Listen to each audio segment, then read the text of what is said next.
Hi, everyone. It's Andrew. You are about to hear my voice for the next 4 to 5 hours. I just want to say thank you to my friends for letting me talk at them for more than 8 hours about Final Fantasy. Uh, as you can tell in the episode, this meant a lot to me. This was very fun to do. You may also notice in this episode that it is longer than most of our flavor texts. We actually recorded this over the course of 2 weeks.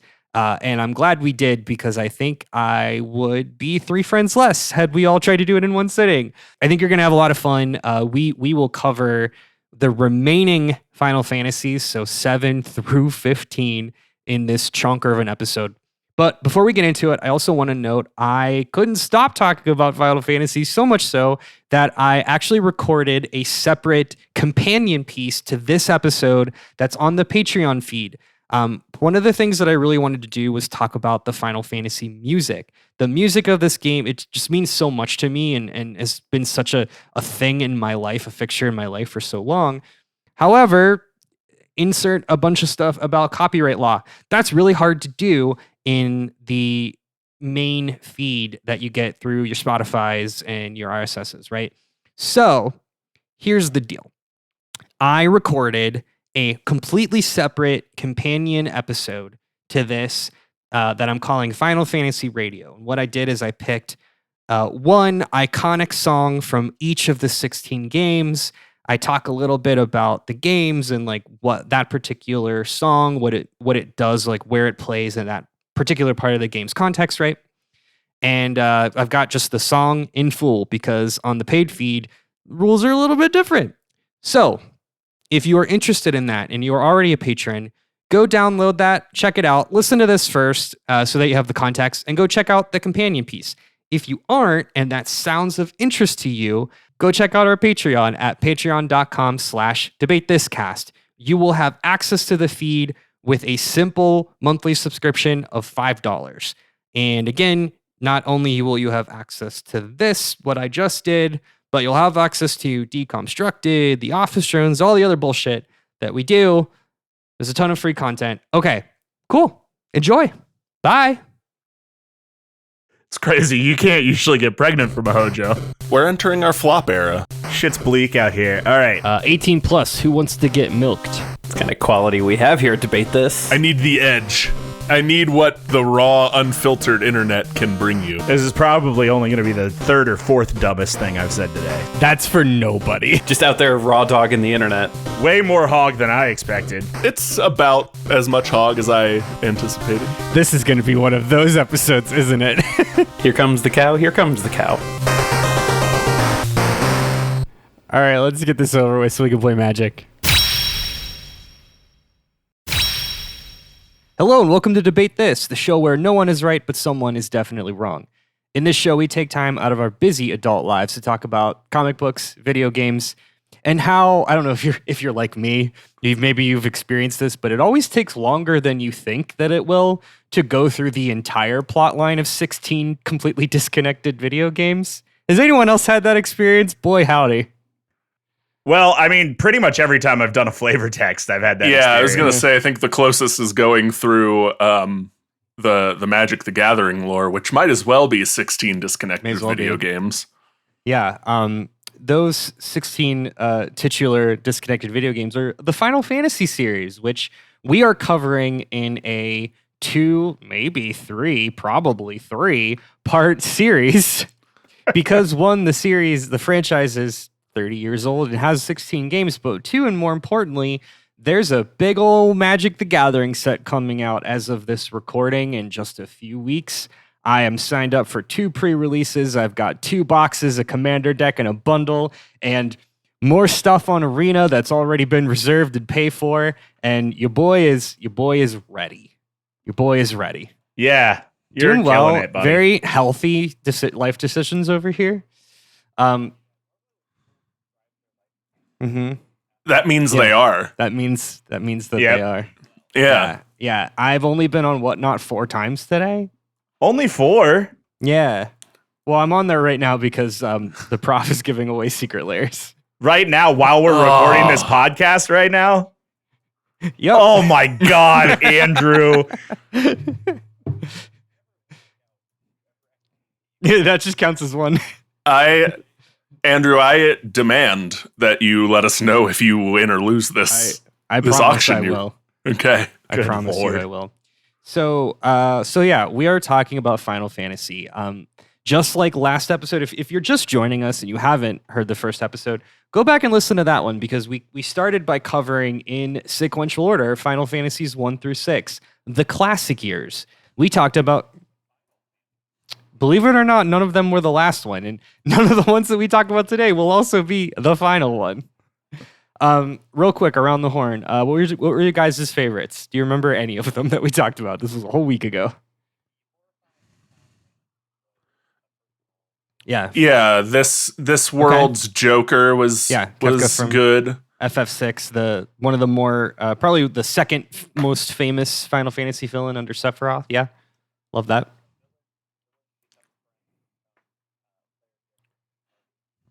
FF4 does a lot of that. Yeah, I did like learning Sid's granddaughter's name is Mid. yeah, That was fun. Good, Yeah, that's I a like good that. bit Yeah, for it's neat. for that family. I like the general trend of at least so far the odd ones being D&D put to to pixels, and then the off ones are let's get a little weird with it. we're gonna let's freak it up a little bit. We're gonna buck that trend if you're reading ahead. We're gonna buck that trend just a little bit, but it does come back in a real way later on. Andrew, you've only talked about Final Fantasy VII on this podcast 12 times. I have no idea what's coming up. Yeah, fuck. Get ready. So, yeah. So everybody, we have an imager library. It's one master imager library. So we're starting today at image 21. They are not numbered at least as of this recording. So they are literally, it's the one after the first set of Magic the Gathering cards. Pretty hard to miss. Yep.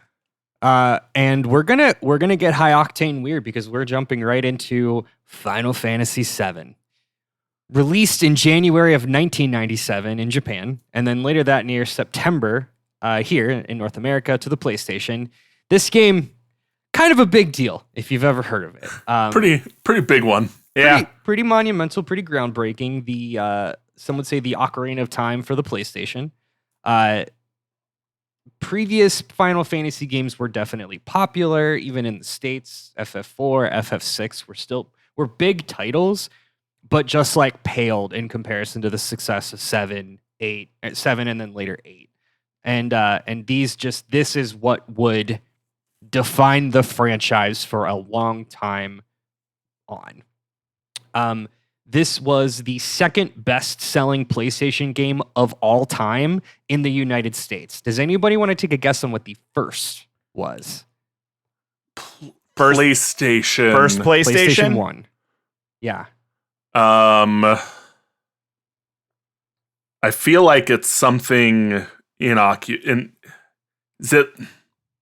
Is it like a FIFA? You're not a Madden? far off from Kyle. You're not far off. It's one when you hear it, you're gonna be like, okay, yeah, that makes sense. But it is a little bit of a it is a little bit of a black sheep guess. Yeah, I got nothing. It's Gran Turismo. Yeah, you're right. That's exactly how I feel knowing that information. Yep. That's the same game as FIFA. It's yeah, pretty much. Now consider the history of the franchise, right? Like, in the history of JRPGs at this point, I mean, the US had just been introduced to the likes of Mario RPG, Chrono Trigger, FF3, which is technically actually FF6, right? Like, this was a very new thing. So for this to be the second best-selling PlayStation game of all time means a lot. So we had certainly like the anime bubble had popped at this point. Pokemon was on the scene, but not major yet. Dragon Ball Z probably was getting big. The world was primed. We were ready for this. Yeah, we were ready for this, and boy, what was it of this? So Image 21 is the gang. This is the gang from FF7. in all of their cartoony polygonal glory. And FF7 it opens with the introduction of Cloud Strife, a badass mercenary who used to be a part of an evil elite army known as all caps Soldier. He's been hired by a group of eco-terrorists called all caps Avalanche. Good. And Avalanche wants to blow up one of the city's major Mako reactors. What is Mako? Mako is a made-up, mysterious wonder fuel. It is the stuff that Tony Stark makes the arc reactor out of. But it's made of the blood of the planet. Oh, the blood of the planet? Yep. This planet bleeds? It bleeds. Okay. And it bleeds crude oil. Well, all right. Yeah. Is Soldier and Avalanche acronyms? Are they acronyms? Nope. Just all caps. Just all caps for the vibes. Okay. Localization is a hell of a drug for the aura. just for the badassery. The Wonder Fuel Mako is produced, distributed, and completely controlled by the mega conglomerate, the Shinra Electric Power Company. Now, when we talked about, which is a wild sentence, the history of religion in Japan, you remember that episode? Yeah, kinda. We talked a lot about FF7 and how much it is very much much like Godzilla was a kind of a look at World War II era Japan. This was very much a look at 80s era Japan. And the Shinra Electric Power Company represents the Zaibatsu, which is the mega conglomerate. These like group of companies that operate as their own like political structure. And this was the first exploration into the cyberpunk sort of angle, the sci-fi cyberpunk sort of angle. Yes, that Final Fantasy would take pretty frequently from here on out. And go ahead. Question about Mako. Is it you said the world bleeds crude oil? Does Mako look like crude oil, or does it do something bright, cool? No, it's like, bright green, like what the plates crave. That's what I wanted. Love that. There's our fantasy element. Yeah. Yeah. So we open with our neo-futuristic dystopian city of Midgar. And that's where the first major portion of the game takes place. So Cloud and Avalanche leader Barrett. Barrett's the guy with the gun grafted for an arm. Very cool. Yeah, got it. Yep. Cloud and Barrett successfully bomb the first reactor, and then we see them head back to their home base in the Sector 7 slums. Midgar is made up of 8 sectors. Each has a plate that acts as its like ground floor, and then there are slums below each of the plates. And here we're at Sector 7. We meet Tifa, who is Cloud's childhood friend and subject of many, many cosplays and Tumblr blogs from here on out. Yep. Yeah, that's it. And this makes up our original gang of Avalanche. They go on a second bombing mission.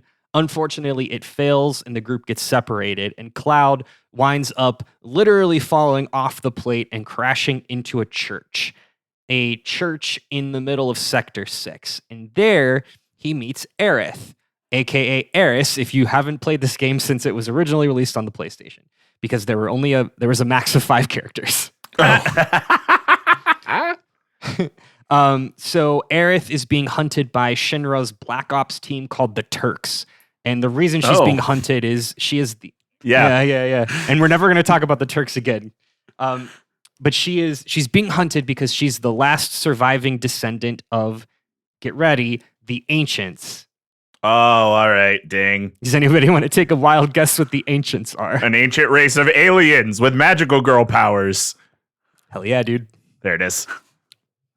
So Cloud takes her back to her home where they run into Tifa, who's being carted off to a pervert's mansion. Oh, what? I hate when that happens. Yeah. And this is the famous scene in the Sector 5 wall market where Cloud dresses like a woman, and along with Aerith, the two of them infiltrate this mansion, dress up like prostitutes so they can save Tifa. Fun. Good. Okay. Someday we'll unpack why every anime property from this era has a pervert in it. But today's not that day. Today's not that day, but I will say I'm going to throw a lot of sugar at the FF7 remake, which when this came out, everyone was like, what are they going to do with the wall market section? Sure. Sure. And they did it really well. They turned the whole "you become a prostitute" into a DDR minigame. Perfect. And it's perfect. It is a perfect moment in gaming. But we're not talking about remake. We're talking about the original. And in image 22 here, this is a scene from the original in Walmart, where there's a dialogue box with a guy saying, "Are you the one who wants to be cute?" Obviously directed to Cloud. Good. So the purpose of this whole section is at Don Corneo's mansion, they learn of Shinra's plan to bomb Sector 7 and blame it on Avalanche. Basically, their intention is to topple the resistance movement. So they rush back to Sector 7. They catch up with Barrett, but unfortunately, they're too late, and they watch as the entire plate is dropped and falls and decimates the entirety of Sector 7. Whoops. Oops. Oh, beans. How big is Sector 7? I mean, it's a town. It is effectively a town. It is a slum, but it is a pretty big slum. Got it. It's more than 3 pre-rendered screens. So, yeah. Also in this chaos, Aerith is kidnapped by Shinra, aforementioned ancient alien with magical girl powers. You get it. Yeah. So, the Act 1 of Final Fantasy climaxes with Cloud, Barrett, and Tifa all breaking into Shinra headquarters to rescue Aerith and avenge their friends and family. Now, in Shinra HQ, they find Aerith deep within the labs. She's being tested on by an evil scientist who we're going to see again and again. His name is Hojo.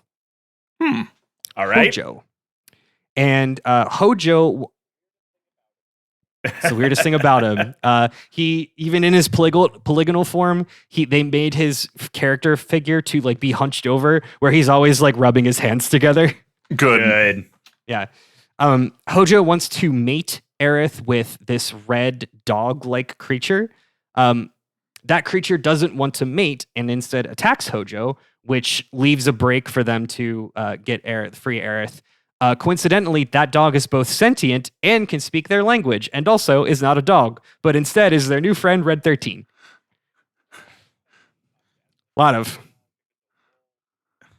Yeah. I don't like the way you said that the Hojo wants to mate Aerith with this dog thing. I don't like that. I'm not here for opinions, just for facts, and those are the facts. None of us liked that. Yeah, I mean, neither did. I don't want to say no one did, but yeah, none of us did. Yeah, I mean, I guess it's for somebody, but not for us. So, it's for Hojo. So the gang are captured and wake up. They wake up in cells, but they wake up in these cells surrounded by the aftermath of a terrifying crime scene. There are bodies everywhere, and the pre-rendered scenes show just like spurts of blood. I mean, it very much looks like someone came through and like just carved these poor soldiers up.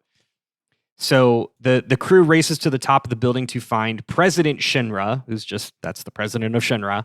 The man is being skewered by I'm not kidding, 4-foot-long katana held by a very imposing man with long silver hair, who we all know now, Andrew, at this point, is there dramatic choral music blasting around him? It's not. So we don't get the full One-Winged Angel yet. It's more just ambient music. Okay, sure. Yeah, but we're getting they're teasing it. They're teasing it.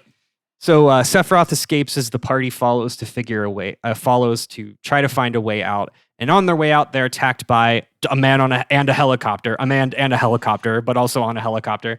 This is President Shinra's son and now new Shinra CEO, Rufus Shinra. Rufus? And we fight. Yep, it's just Rufus. Okay. Just Rufus Shinra. Any company that made a man named Rufus their CEO would immediately drop like 10 points in the stock market just on that factor alone. I think yes, unless they are like an AI company that you don't really understand what they do. Sure. Fair. But other than that, I would agree with you wholeheartedly. So we fight Rufus Shinra. We escape out of Shinra HQ by literally stealing a van and a motorcycle. And then there's a car chase mini game, and we're out of Midgar. End Act 1. Easy. Is the car chase mini game frustratingly difficult, or no, it's actually pretty fun and pretty breezy. Oh, okay. Neat. Nice. Yeah, and they made it even better in remake. They're both fun mini games. Final Fantasy VII also has the Sonic Adventure problem where there are just all mini games. There are too many mini games. Got it. Not a bad way to go about designing your game. Kind of novel in 1997, honestly. It's a very this era of video game sort of thing. Yeah. Cool. So we escape Midgar, and outside of Midgar, the group stops at a small town where Cloud reminisces on the silver-haired man. This is where we learned of this man's name. It's Sephiroth, and we learned that Cloud and Sephiroth served together in Soldier. Now we get our first of many flashbacks, and this is a recounting of a story where he and Sephiroth went on a mission to Cloud's hometown of Nibelheim. At Nibelheim, the two of them investigated a disturbance at an old Mako facility that was built outside of the town. So this was an old Shinra town that had kind of been abandoned. Quick question. Sorry. Yes, I'm hearing a lot of these town names and they are all very Nordic. Is there a reason? That is very intentional. Okay, cool. Got it. There is a ton of Nordic history. Actually, there's a really good book, Final Fantasy. It's the history of Final Fantasy VII and Norse mythology. I will put up the author and stuff in the show notes. I used to follow him on Twitter. Very fun book. A lot of this is very intentional. There's an enemy, a boss character called Midgar Sormir. There's just a ton of Nordic mythology allusions in this game. Interesting. Cool. Yeah. So we're in the flashback. We've got Sephiroth, and then they meet up with Tifa. You may remember Tifa is Cloud's childhood friend. And she's also a resistance fighter. She's not just like along for the ride. Not at this point. She's just a 16-year-old girl at this point. This is a flashback. All right. Yep. So we're more than, I think we're like 5 years in the past right now. Got it. So Tifa notably stays silent during this and kind of remarks to herself like, I don't remember seeing you here, Cloud, but like whatever, it's been a long time, fine. So while in their hometown, Cloud and Sephiroth discover the remnants of the Genova Project. Referencing again that Japan's History of Religion episode, you may remember that I talked about like the whole plot of Final Fantasy VII is this meteorite fell thousands of years ago and an alien was discovered. This is Genova. Genova was an alien that came, a dead alien that came here on a meteorite. Okay. And the Genova Project was a dark science experiment to experiment on the DNA of said meteorite alien. We're doing an Evangelion, but different. Yeah, a little bit different. Did you have a question, Matt? No, sorry. Yeah, we're doing a little. We're definitely Evangelion adjacent here. We're getting some Evangelion in our Final Fantasy at least. Yeah. So cut to Sephiroth staying up days and nights researching said Genova Project and eventually learning that he was the result of the experimentation. To say another way, Shinra was implanting the cells of Genova into fetuses, which is like fucked up. Yeah. And like creating these like human alien hybrids. So like knowing this would drive anybody mad. So this drove him mad, and Sephiroth burned down the whole fucking town in his madness. There is a very, very famous pre-rendered cutscene of Sephiroth walking away in slow badass form as this town burns to the ground. And this is just so I'm following. Yeah. This is also Cloud's hometown. That's correct. This is Cloud and Tifa's hometown that Sephiroth burned down to the ground. This is all flashback still. This is 5 years into the past of the current. Okay. I'm here. I'm with us. So in the flashback, Cloud rushes to that abandoned manor to confront Sephiroth, finds Tifa already there, watches as Tifa gets stabbed by Sephiroth, and tries to fight back Sephiroth. And we fade to black. That's the last thing that Cloud remembers is him facing off against Sephiroth. And somehow both he and Tifa are still alive, but coincidentally so is Sephiroth. And he says, well, if Sephiroth is back, then I have to track him down. Somehow Palpatine returned. Somehow Palpatine returned.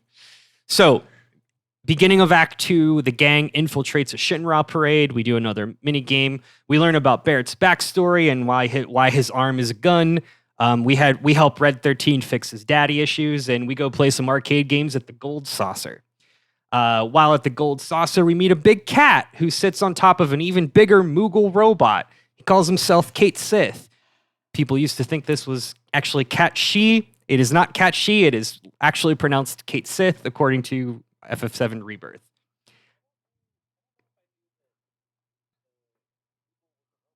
Yeah, it's a robot. It's big dumb robot that the cat pilots using a megaphone.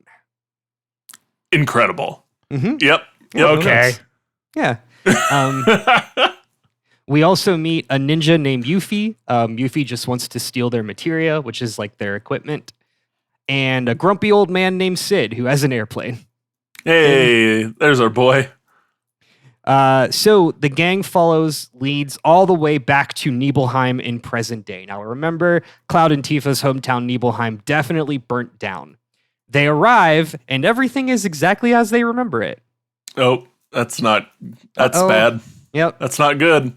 It's not great. Also, everyone's been replaced with Shinra plants. So everyone's just get out of here. You're not invited here. Oh, not a there is no war in Ba Sing Se thing, but it's a sundowning town, but for Shinra. It is definitely both, but not either. Okay. Yeah. Because all the while, Cloud keeps seeing visions of Sephiroth telling him to rejoin. But no one else seems to see that. Also in Nibelheim, they meet up with a guy named Vincent, who sleeps in a coffin, but is definitely not a vampire. Totally not a vampire. He just gets sunburnt easily. Yeah. He has a garlic allergy. Yeah. Those kids that disappeared near his castle, unrelated. He's not a vampire. Now, while he isn't a vampire, he is kind of Sephiroth's stepdad. Okay. Yeah. That's fun retconning. Is it his DNA that was spliced with the alien DNA or something? Well, he's not a blood relation. Okay. He is kind of like he raised him.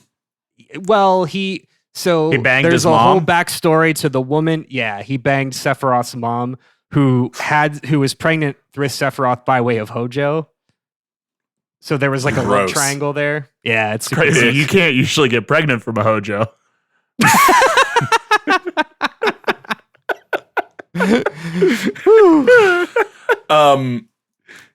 that's gonna do it for this today, everybody. That's it. Do we or do we not hear the words "You're not my real dad" uttered by Sephiroth at any point? No, unfortunately not. But maybe in the sequels. So eventually, the gang learns about Sephiroth's plan to recover the Black Materia. The Black Materia is going to summon Meteor, capital M Meteor, that's going to crash down on the planet, which is going to, do an apocalypse, as big meteors tend to do. And the Black Materia is said to be hidden deep within the Temple of the Ancients. And so the team races to get it before Sephiroth can. Now, with Aerith's help, because of the Ancients portion of that clause, they do successfully track down a key, but then they're betrayed by Kate Sith, who's the giant Moogle robot, because, whoops, he's actually a Shinra spy named Reeve. Not important ever again. Okay.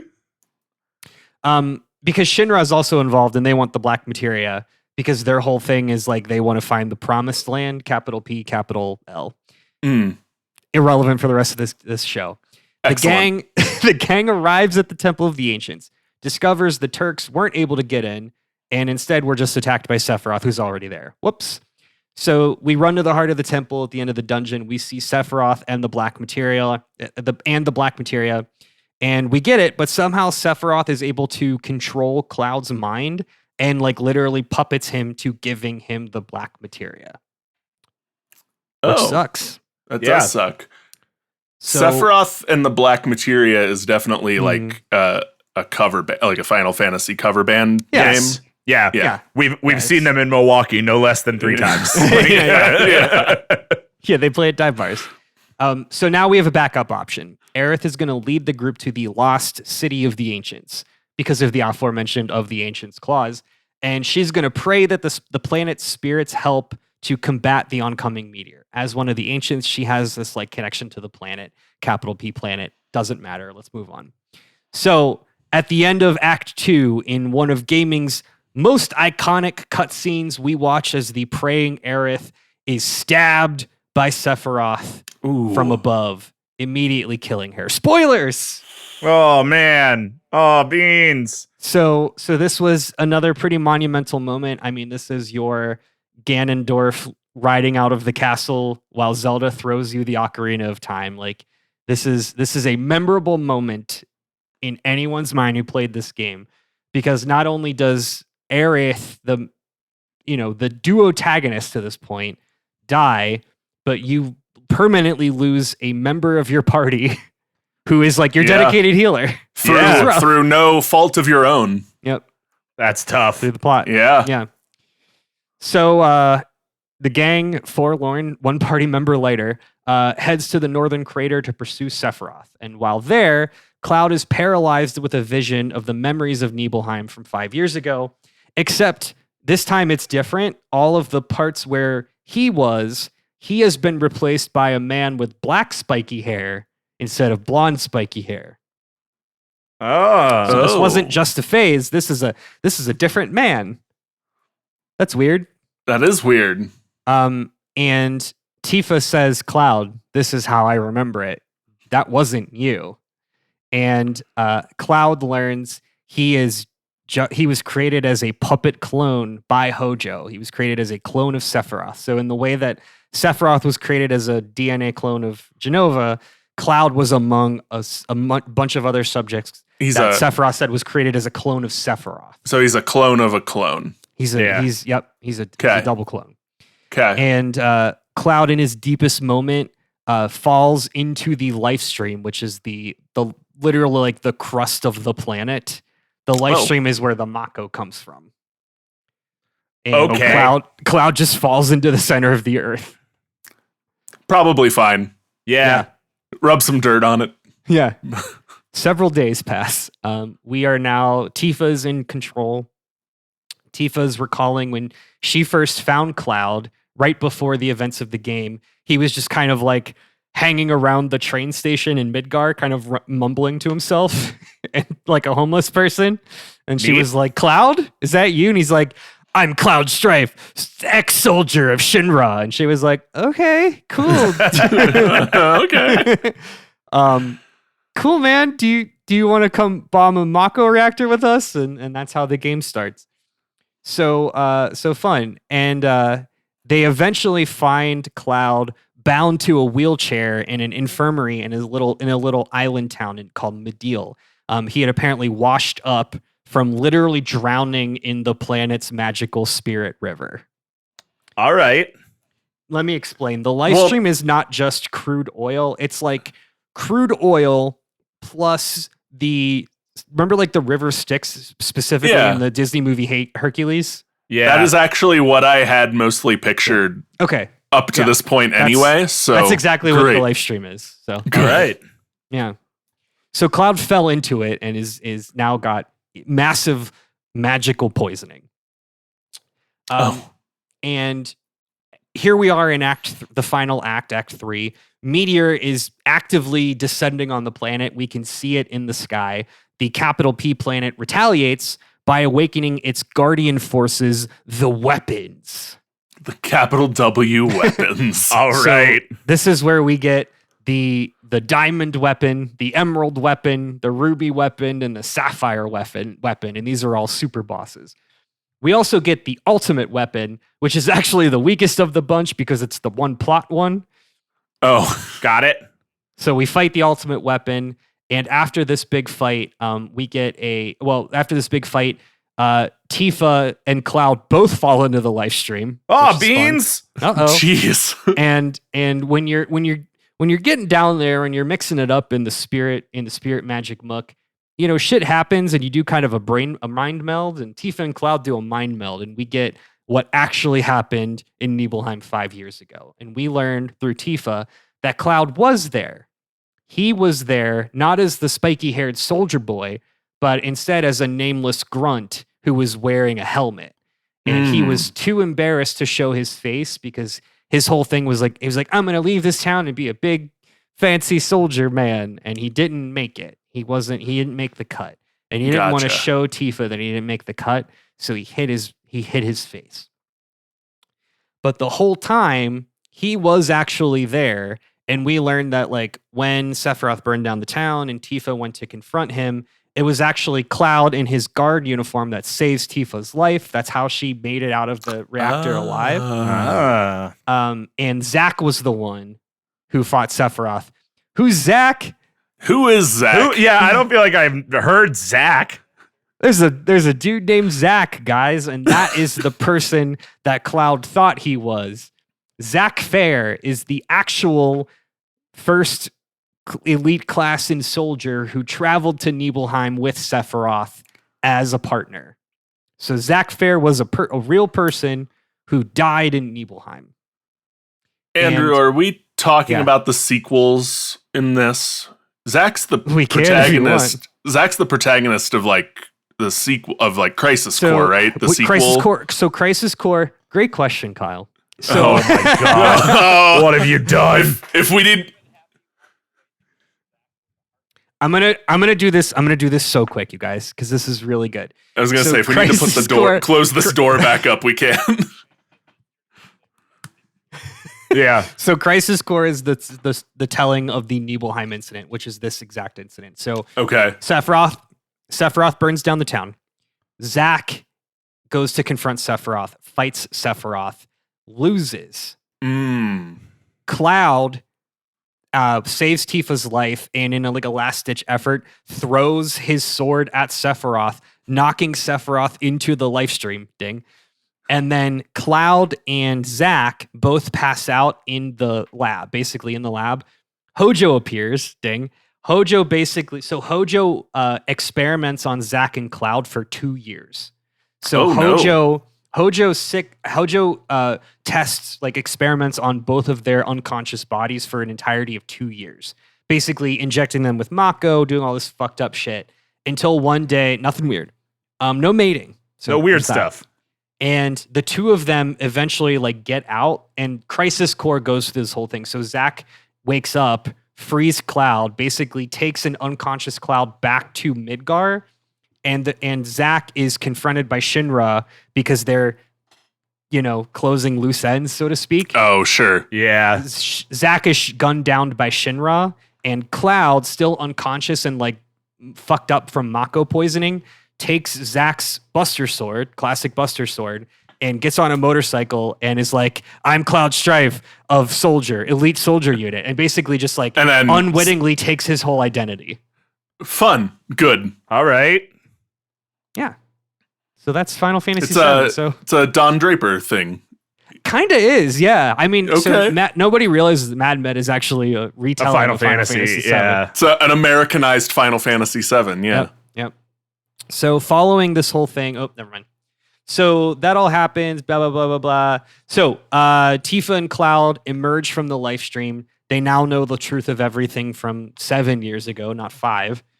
And Cloud, now resolving his 4-year-long identity crisis, leads the team in this final hunt for Sephiroth.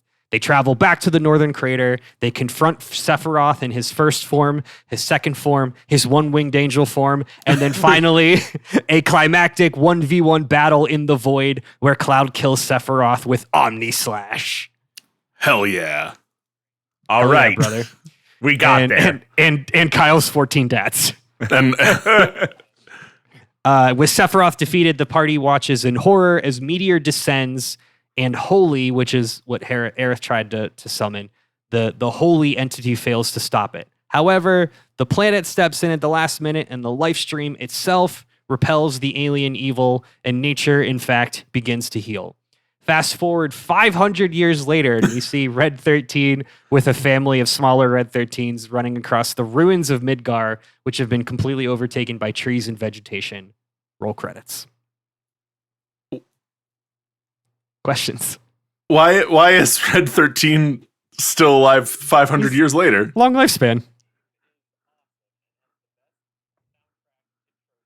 He does. He does. Both of those things are true. I don't like that you said that when not half an hour ago we were all making icky faces over the mating plot line here. Yeah.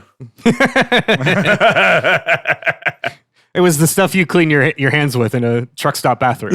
That's another one. That's good. Thanks. Final Fantasy VIII. Oh, wait. No, hold on. Come up. A wedged potato, lightly fried. That's another one. That's a JoJo. That's a Hojo. Oh, okay. Yeah. I didn't know that was called a JoJo. You're about to. Yeah.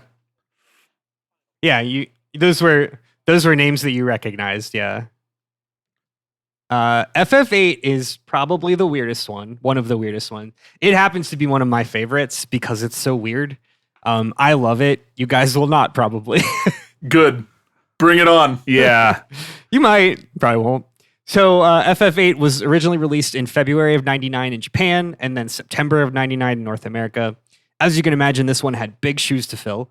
This also leaned very hard into the cinematic capabilities of the PlayStation with the pre-rendered settings, pre-rendered cutscenes. This was like, everyone was like, holy shit, this is like playing a movie. So FF8 is the closest to playing a movie that you can get without being Metal Gear Solid. Great. Where is the movie actually, like, when does that come out in relation to these good question. two In games? 2001 or 2002, I believe. So in between this one and 9. Okay. Yeah. We open with an explosive intro cinematic. We see our hero Squall Leonhardt.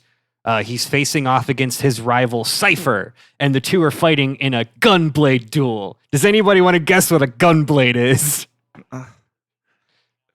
Isn't that? I thought that was your Monster Hunter thing that you always use. Isn't that a gunblade? It is a gunblade. It's a gun. That's a gun lance. Oh, well, unbelievable that those two things are different. Which a gun lance is weak to gun blade. What's the Final Fantasy weapon circle? That's a Final Fantasy weapon circle joke. Gun axes are strong against gun lances. And yeah, gun lances are strong against lance. So I want to say that sentence was the most 1999 sentence ever uttered on this podcast. So we open with Squall in the infirmary being told that, hey, you took things a little too rough with Cypher. You see, Squall is a student at the CD SEE capital D Academy or SEED Academy. This is a school that trains child soldiers. Oh, good. Great. Yeah. Squall's, a bit of a loner and generally a clinically depressed, brooding sword boy. So this is where we get this trope.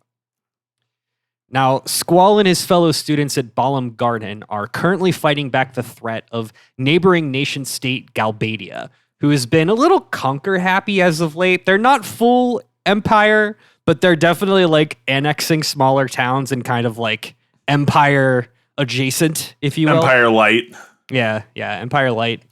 Squall, along with his instructor Quistis, who has the hots for him. Quistis is a pretty good name. I'm not gonna lie. I kind of like Quistis is a good name. Now she's like 2 years older. She's like a TA, so it's like okay. It's like not weird. It's not that weird. And then two other students named Zell and Selphie, SELPHIE. So the four of them are sent out to help a local resistance faction in the town of Timber, and this is one of the towns that has been occupied by Galbadia.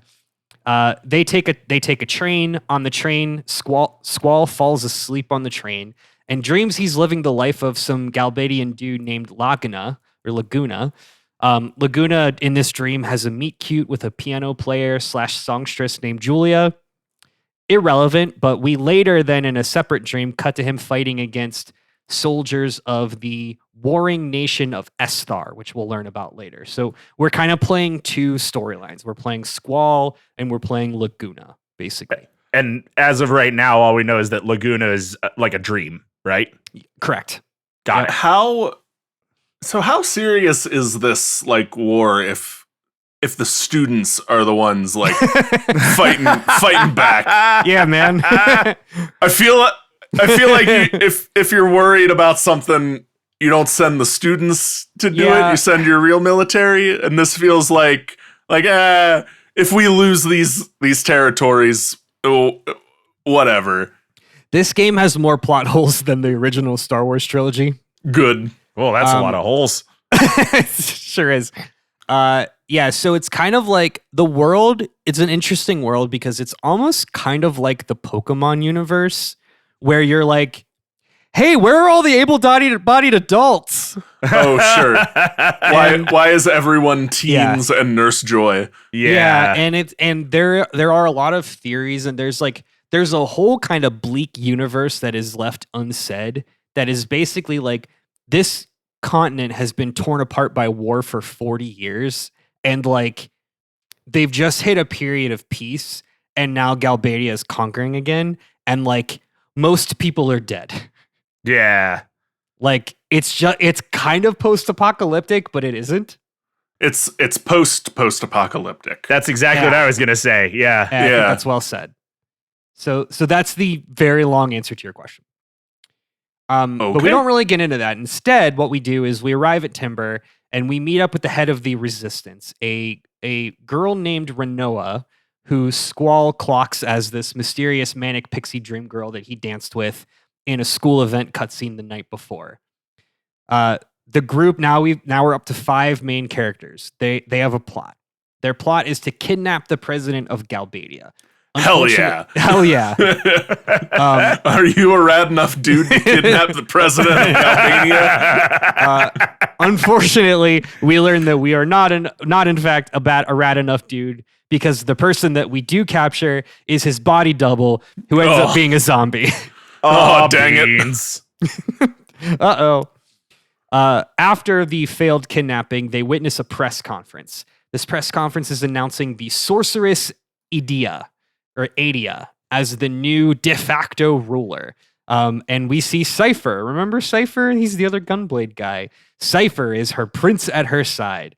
And with the help of an exchange student from another garden, his name is Irving, the gang plots a new scheme to assassinate Adia during her inauguration ceremony in the nearby Dealing City. So we've got our 6 protagonists. They're going to kill the sorceress. They're going to end this war. Image 23 is of. I just really wanted to show the where the visuals have gotten to this point. So PlayStation 1. These all games I call. These are the pre-rendered settings or pre-rendered scenes era. I love pre-rendered backgrounds. I really miss pre-rendered backgrounds. I want them to make a resurgence. So basically, these are like flat images that are like pretty detailed, and for the PlayStation era, like you could squeeze a lot of like good art out of them. But they kind of slap on top polygons. It's like when I make thumbnails on YouTube and I have like a flat image that I make in Photoshop and then just slap some PowerPoint bullshit on top of it. It's like, and since these aren't numbered, is this the do you want to play cards? Correct. Or is this the one with the tree in the background? It's the do you want to play cards. Okay. Yeah, that's Dealing City. Yeah. Yeah. Nope. Yeah. We don't have a lot of time. We got a lot to cover. So like we got to go straight for the assassination plot. Yeah. And go straight for the plot they do. This whole thing leads up to Irving shooting Adia with a sniper rifle. Unfortunately, she blocks it with a magical barrier. And that is the Force of Will card that was announced a while ago. Fun.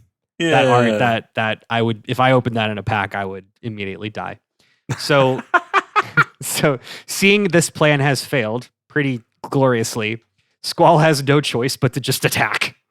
And that also doesn't go well because Cypher's there, and Cypher intervenes, and the two of them fight while Adia conjures a gigantic spear of ice that impales through Squall's side. Oh, no. Uh-oh. Yep. Cut back to Laguna. Now Laguna is living with a woman named Rain in this small town of Windhill. And alongside them is her adoptive daughter, Elone. These are important characters later. The daughter's name is Alone? Elone. E-L-O-O-N-E. Got it. I scrolled down. And yes, Matt, she's always alone. Dang. Double meanings. Yep. So back in Galbadia in the present day, Squall and his friends find themselves deep inside the Galbadian prison. They're aided by a strange race of critters called Moombas, who were an experiment to replace the Muggles that very much failed. But the one important note is that the Moombas all call Squall Laguna. That's weird. That is weird. Wonder why. So the gang escapes from the Galbadian prison. They return home to discover Balam Garden, their home, their school, is in open civil war. Apparently, there's a slug monster that lives deep below the school named Norg. What? and the slug monster named Norg has been bankrolling this child army the whole time and now wants to take out the principal. So you've got half the school fighting on behalf of Norg and the other half fighting on behalf of the principal. Do you want to guess who the principal's name is? Anybody? Is it Gron? Is it Norg backwards? Nope, it's Sid. Oh, it's Sid. Yeah. Oh, well, that's fun. Yeah. So we side with Sid and we fight the slug monster. We learn that Headmaster Sid and the sorceress Idea, are actually married. Whoops. Oh. Yeah. Beans. That's but a twist. Interestingly enough, the garden's very true purpose, sole purpose, is to eliminate the sorceress in order to prevent the next sorceress war. So we're having a war to prevent a war? That's where we're at right now? All right. Yes. Okay, good. Sid reveals that Balam Garden can also fly because we need an airplane. Cool. Great. While this whole is going on, the group also encounters another friendly group of seeds led by a now adult version of Elone. Remember Elone, the kid in the Laguna flashbacks? Yes. Yeah. And she knows Squall somehow. That's weird. And she says, "Hey, Squall, I'm so sorry. You know those dreams that you've been having that I definitely know about? Those actually aren't dreams. Here's the thing. I alone have been sending you and your friends back through time to experience life as Laguna, thinking that because I thought that you could change the past. And beans, ding, da, dang it, you can't. Can't change the past." We just like hand waved into a hand wave into a hand wave into a hand wave. Yes. This game's weird, and I love it, and I love how weird it is. I get it's that perfect, like, because you played this at launch or close-ish to launch. So this was the first Final Fantasy game I ever played.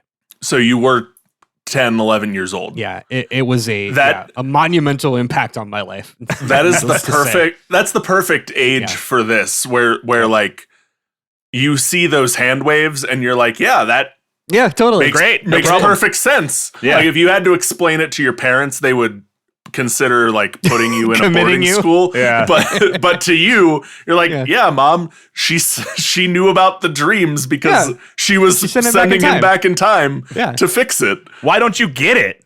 Yeah. Are you ready for one more big bomb? Because this one's the weirdest. Lay it on me. So we've learned all of these things. Elone apparently knows Squall. We now have the Balam Garden ship that we're flying as Squall. We travel the world. We're searching for Idea. Eventually, we learned that all 5 of our seeds in our party, so Squall, Quistis, Zell, Selphie, Irving, they are Irvines, excuse me. They all have a shared history because they all apparently grew up at the same orphanage that also happened to be run by Sid and Idea. All right.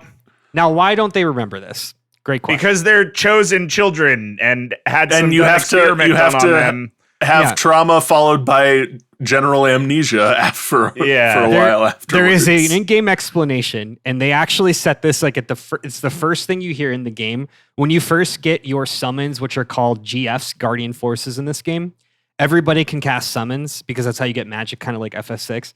And there's a throwaway line that's like, hey, be careful, because the more you use GFs, the more we learn that you start to lose your memories. And because everyone is using GFs throughout the game, they all have short-term, long-term memory loss, so they do not remember growing up together until the point at which you can learn that in the story.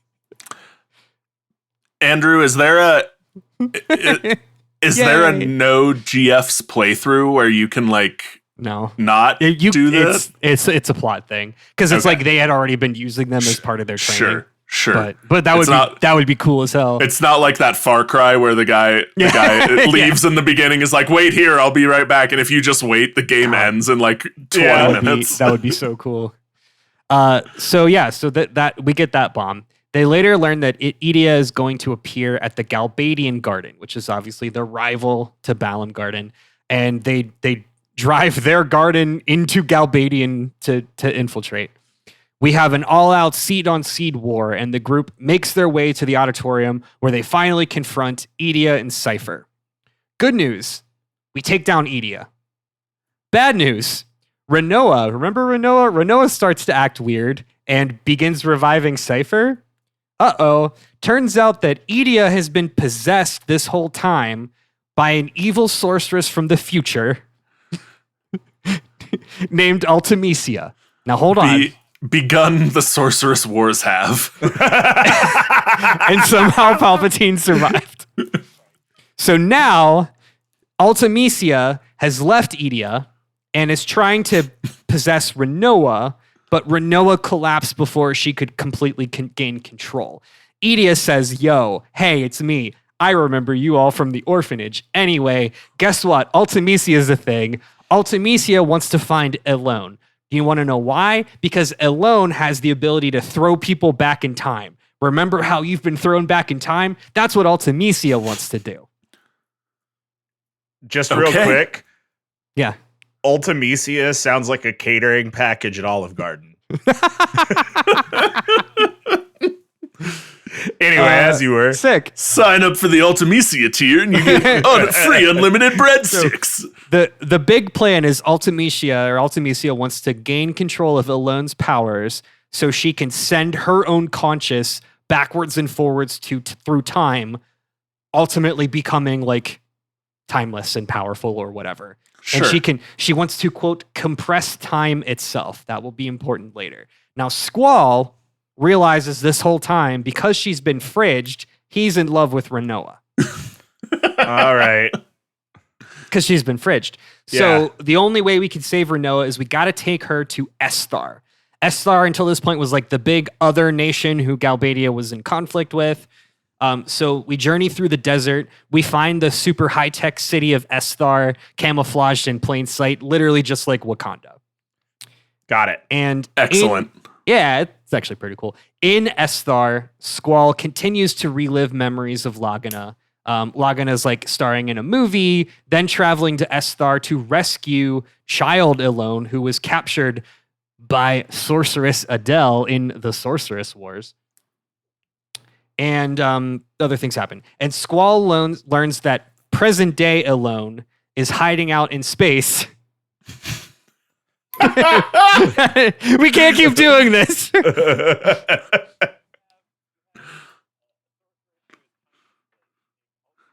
Yep. Yeah. So we have to go find Elone. So Squall takes the unconscious Rinoa to the only place capitalism can't reach them. And Andrew, important question. Yeah, how do we get to space? Do we get to space via rocket, or do we get to space via portal? Oh, okay. It's just a rocket. Yeah, it's I was gonna say it's less cool than the last time that I eat the lunar whale. I was gonna say if it's by rocket, it's not a fantasy game anymore. No. If it's any other way, it's still a fantasy game. Yeah, 7 and 8 are very, very much sci-fi, not fantasy. Okay. Yeah. Unfortunately, it's not the lunar whale. 7 which would be seven has a river of the Earth's lifeblood. That's still fantasy. That's fantasy with sci-fi laid on top of it. Yeah, calling it an energy source and not a source of magic this has sorceresses and magic. Yeah. So words don't mean anything is the point. Words Words don't mean anything. Yeah. So Squall recovers the remaining pieces of his memories and remembers that Elone is his sister. Oh, what? Yeah. The whole time? It's his older sister. Now, they aren't technically blood related, but they grew up together and they were both taken to the orphanage. But one day, Elone disappeared and Squall was left alone. So Renoa this whole time has been unconscious. She comes to, but again, she's possessed by Ultimecia. Ultimecia then controls her body into taking a spacesuit and jumping out into open space to open the seal on Sorceress Adele's tomb. Sorceress Adele was the big evil sorceress that was in charge of Esthar, that was the result of the Sorceress Wars, and was sealed in space. That's why there's a space station. It's fine. When she does this, she opens the seal. This opens the floodgate to thousands of monsters beaming down on the planet below and also exploding the space station base. And also in that chaos, Squall gets the other existing spacesuit and just jumps out into space to try and save Renoa. So do we get like an Independence Day scene of like? Not yet. Oh. Yes, we are really close to that. Kind of. We aren't not. I mean, it's Space Wizard. Space That's kind of what dumpster. we're doing. So we have this thrilling cutscene where Squall is out in the middle of space, arms outstretched, trying to save Renoa before she freezes to death. And together, they embrace. Eyes on Me is playing. The love theme is playing. And the two of them find an abandoned spaceship. Yeah. Oh, perfect. Great. Hell yeah, dude. Yeah, man.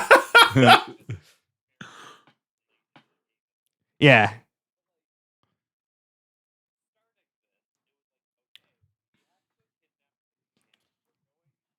Uh-huh.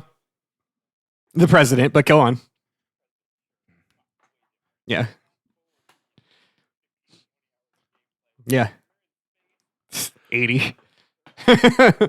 Yeah. I'll wait for Andrew to finish, but I have a hunch, and I want to see how right or wrong I am. If it's known. Go ahead. But Yeah, go off, King. My hunch is that they were working on this game, and the original idea was like Final Fantasy VII sold more copies than any JRPG to date.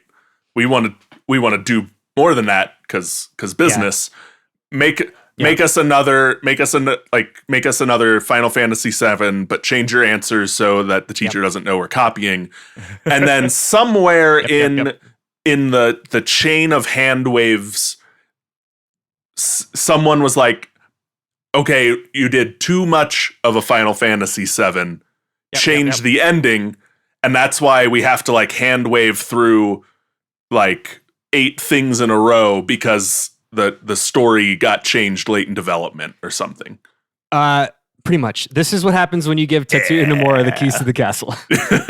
And this will not be the last time history repeats itself. Good. So the two find the abandoned starship Ragnarok, which is floating in dead space.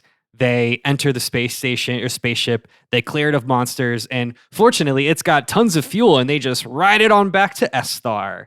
Perfect. How'd they find an abandoned spaceship with tons of fuel? How did those two things happen? Back on Esthar. Squall encounters the present-day Lagana, who is also the president of Esthar. More relevantly, he's also connected to Elone because he is Elone's adoptive father. Now, it is never outwardly stated, but is absolutely the truth that Lagana is Squall's dad. Okay. I will explain. So Lagana 20 years ago left Windhill, that small city, to go rescue Elone from Esthar, the little girl. The little girl had been captured by Esthar because she was a known sorceress, and they were like, "We're going to groom you to be our next sorceress supreme." Now, Lagana and his two buddies that you play with throughout the game are the ones who actually seal away Sorceress Adele. By doing so, they effectively free Esthar from the control of the sorceress and as in effect are put in positions of power. So Lagana is now is now part of the Democratic Republic of Esthar or whatever, in a major position of leadership. So Lagana then sends Elone back to Windhill, not realizing the whole time that he had his wife, basically his partner, was pregnant at the time with his baby, who ended up being Squall.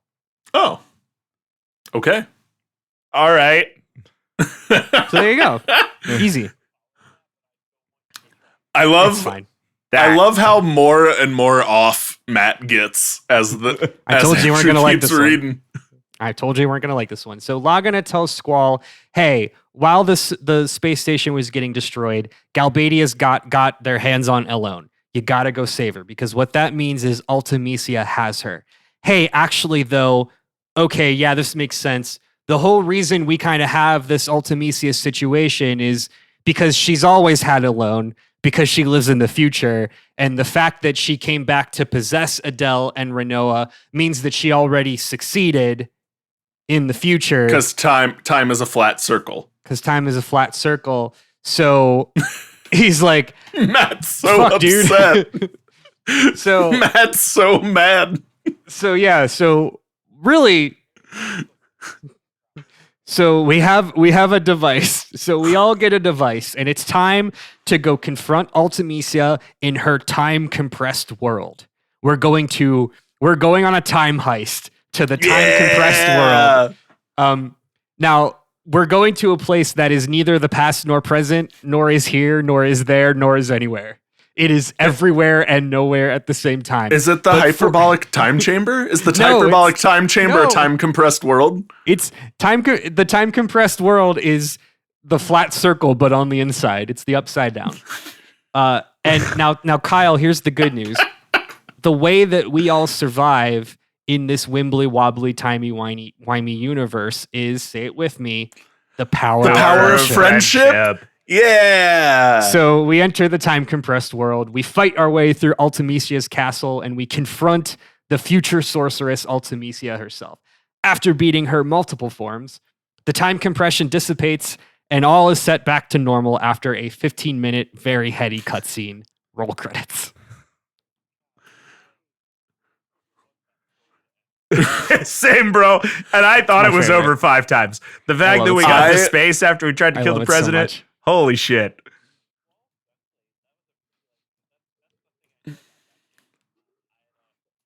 Sure. Yeah, everybody did.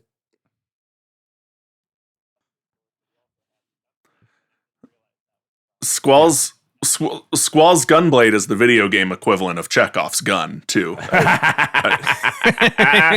Good.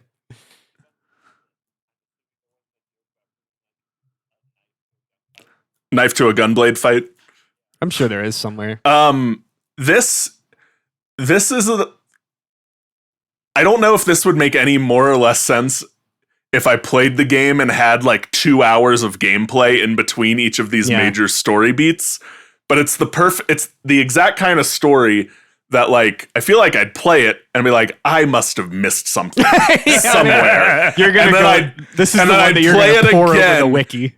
And I'd play it again and be like, okay, this is where I think I missed something. And I'd make sure I understood it. It's like, nope, I got all of that the first time around. It just doesn't add up to 100. I don't know what it is. This game is so weird.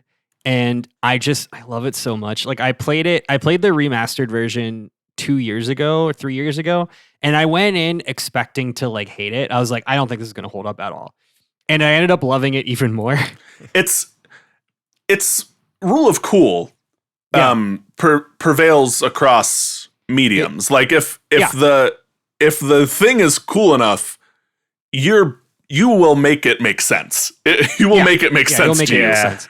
Like it makes me feel the same way Back to the Future Part 2 does. All right. Perfect. We're like, I know Back to the Future Part 2 is also not a good piece of media, but I love it. This all the same. Oh man, that might be fighting words. I don't know. I love it. I know that it's not but good, the fact that you're comparing Final Fantasy VIII with Back to the Future 2, and I'm pretty mad about it. Well, I don't like what you're doing. But I'm not wrong. I don't think he's out of line. No, I think Matt. He is. I think he's miles out of line. Okay, Matt. I think you need to watch Back to the Future 2 again. I think you need to watch Back to the Future. As a fan of all 3 Back to the Future movies, you got to watch Back to the Future 2 again. I think you're underestimating how recently I've seen Back to the Future 2. All right. Fair. Final Fantasy IX. It's a lot simpler, I promise. So, yeah. FF9 first released in July of 2000 in Japan, and then later in November of 2000 in North America, all for the PlayStation. This would be the last game on the PlayStation 1. Man, they cranked these out. They churned these out quick. So FF9 was developed as a celebration of the history of Final Fantasy. And it would be lauded as a return to form. Again, we're coming off of the timey-wiminess of 8. Like, it's the year let's take it down a notch. It's the year 2000. Yeah. Everyone's doing this, like, new millennium. Let's look back to look forward. I'm in. How was the reception on 8? Like, were people not stoked on 8, or... Matt, didn't you hear Todd's sword collecting friend had the gunblade? It was super popular. Yeah. So 8 sold... According to Tyler, 8 sold really well because it was after 7. Yep. I think it actually sold better than 7 did when it first came out. It was definitely not loved at the beginning because I think a lot of people were like, the fuck is this? Because commercial success critically panned. The combat is super weird. It's one of those games where you can just like break apart. You can absolutely crack this thing wide open, and like the way that the I won't explain like the combat system, but it's very weird. It's very it's very different, and it's very like obtuse, and you can just like completely one-shot bosses at level 1 if you know what you're doing. Huh. Follow-up question. How much of your standard Hot Topic in 1999 would this have taken up? Too much. Okay, great. Too much. It's way too edgy. Was Hot Topic even open in 1999? I don't know. I mean, maybe in bigger cities. I don't think so. In 99? It might have been like a flagship in 99. It was very divisive for a long time, and I think still is. It's one of my favorites, and it's famously one of Ben Starr's favorites, who was the voice of Clive in FF16 and who's a major figure in the series. What's up, Matt? What did you learn? Too?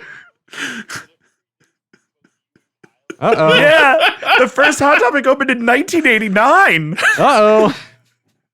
Time was weird. That's changed everything. Okay, Matt's whole worldview is reshaped by this information. Shook. Sorry, Andrew. Final Fantasy 9. Final Fantasy 9. So we're gonna have a lot of nods to classic Final Fantasies, and the first nod is in the what is probably the best opening in any Final Fantasy. We begin with our protagonist, the charming thief Zidane, and his band of rogues. They are on the city. They've arrived in the city of Alexandria to put on a production of a play. This really, in reality, is an elaborate plot to kidnap the Princess of Alexandria, Garnet, at the request of the Regent Cid of Lindblum. Ding. The reason for this is, and these guys are like, this is a band of charming Robin Hood-esque thieves, right? I love the band of thieves pose as traveling performers to commit crimes trope. Kyle, if you're going to play a Final Fantasy, I think you would love 9. I think this is the one for you. Okay. Yeah, I think this is your jam. How can I get it? Remastered versions, you can get it on Switch. It plays really well. Yep. I'm in. Yep. It's like $10, plays really well. So we hear that the Queen Braun of Alexandria has been lusting for power, and she's incorporated some dark means. So Cid fears for Garnet's safety. And now, we found out Cid real quick. Now, meanwhile, Garnet also has plans for escape, and she actually tries to use Zidane's crew as a distraction. So in the opening, we play out the very abridged production of I Want to Be Your Canary. And Zidane and Garnet, along with a young, strange-looking boy with a large brim hat named Vivi, who is the little black mage boy that everyone's talking about in the Magic set. Yeah. Busted as hell. Gonna be my next commander. Probably fine. So the yeah. So we've got Zidane, we've got Garnet, we've got Vivi, and then the head of Alexandria's royal guard, Steiner. The four of them all escape Alexandria together. And confirming suspicions, these four uncover evidence that Queen Braun is indeed doing dark science. And by dark science, she is funding development of an army of synthetic black mages. Yikes. They're all they all look like Vivi, and they're all kind of like golems that just cast fire and blizzard. Yikes. So the gang returns to Lindblom to accept payment from Regent Sid, except, he's been turned into a frog. Oh, bummer. Oh, no. Yeah, it's fine. He can like hear and speak and talk. It's just that he cheated on his wife and then she turned him into a frog and left him. Well. Them's the breaks. Can't handle the heat. Yep. So Sid as a frog tells them that, hey, Alexandria has been making moves on other cities and towns. One of those towns is neighboring Burmecia, which is a home to a bunch of cool rat people, including Zidane's friend and badass rival, the Dragoon Freya. Freya is a rat dragoon, and she kicks ass. Yeah. Yeah. She's got a chapeau. She's got a red-brimmed chapeau hat. Yeah, she looks cool as hell. Pretty cool, yeah. Steiner and Garnet head back toward Alexandria, have a few side adventures, and are eventually captured and thrown into the city's prison. Meanwhile, Zidane and Freya, along with a new curious companion named Quina, who's just kind of like a toad monster that likes to eat other monsters to absorb their powers. Quina is your blue mage. You get it. This group travels to Burmecia, and they find it burned to the ground at the hands of Alexandria. So we have established Alexandria, definitely the bad guys. Leading the charge are the captain of the army, the super badass Beatrix, who has an eye patch, and then a mysterious man named Kuja. And he gets our ominous theme, so you know he's the bad guy. So Zidane and crew follow more leads. They end up in Clara, which is an isolated city, said where a lot of the Burmesians actually fled to. And there they watch in horror as Alexandria attacks yet again. And the way that they are attacking is they are using summons. In this game, they're called Eidolons or Eidolons. And this one is of Odin. Not Norse mythology Odin, but man on a big horse that casts Xantetzican Odin. That's different. What? Okay. Somebody did. Odin is a man on a horse. That's all I need to know.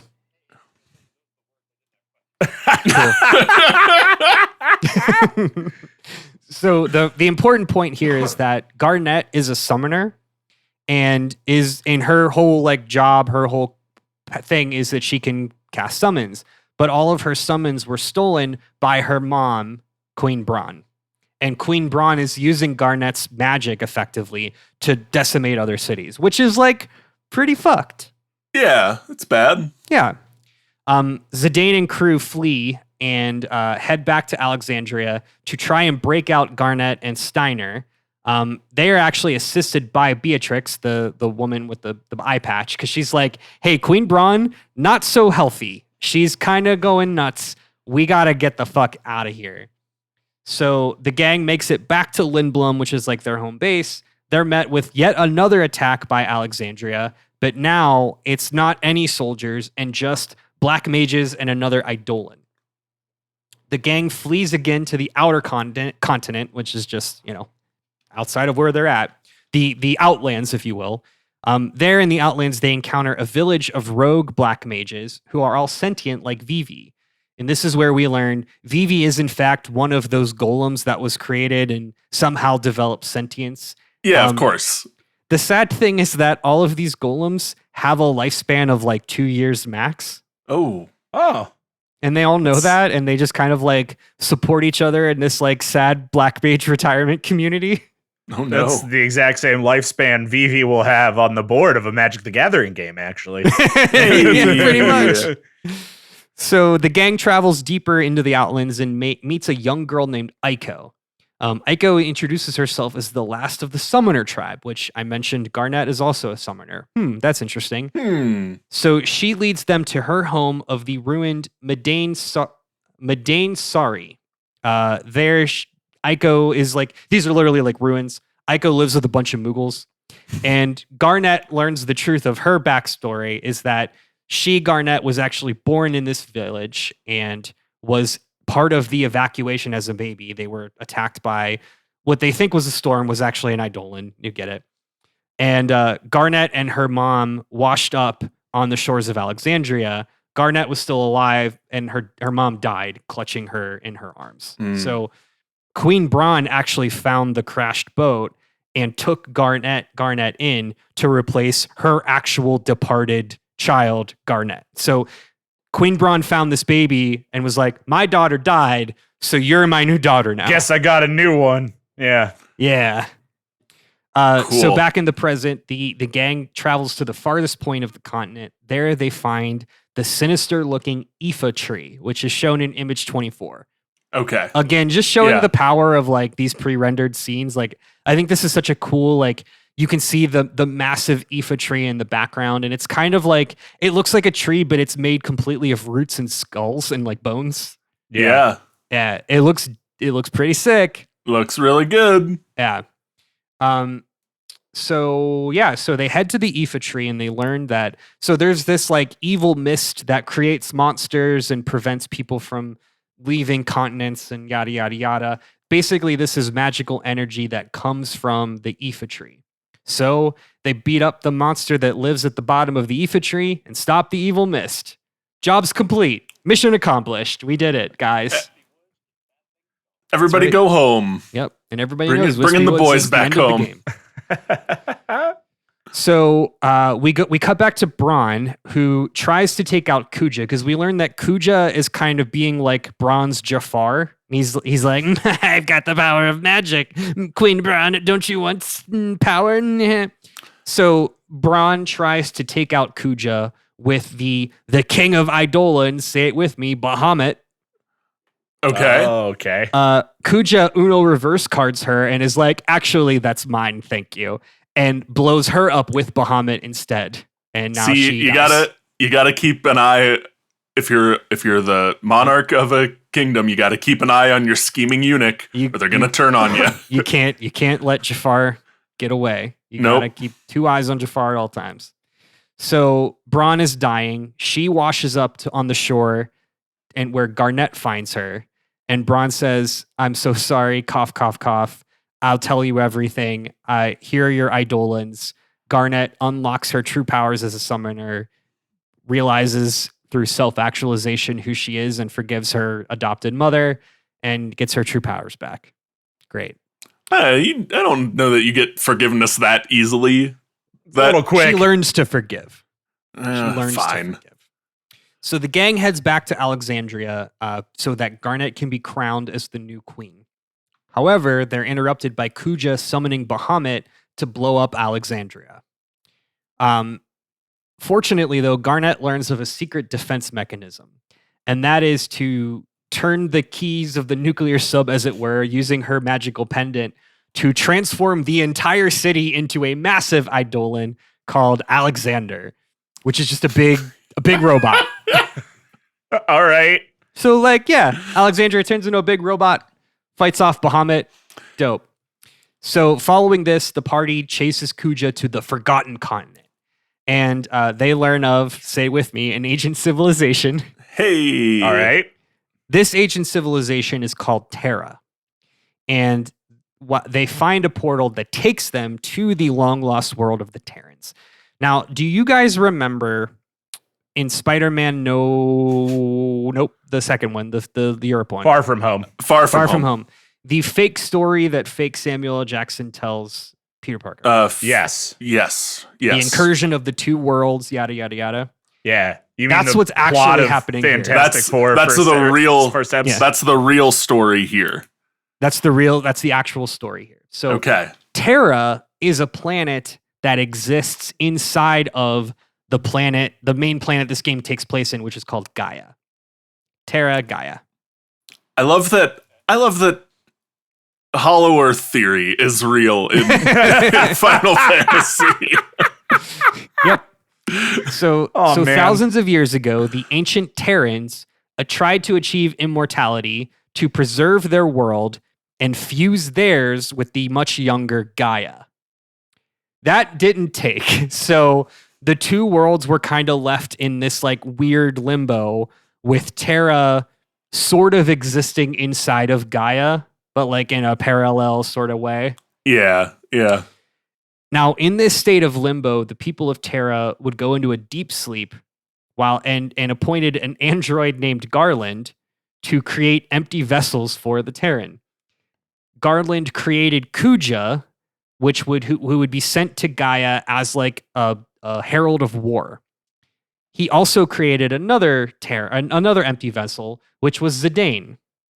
Do you guys remember the plot of FF4? This is a straight reference to FF4 being the main character is actually secretly brothers with the antagonist. Well, and it's also 7 where Cloud and Sephiroth are Cloud's a clone of Sephiroth. Yep. And it's also 1 because the guy's name is Garland. Yeah.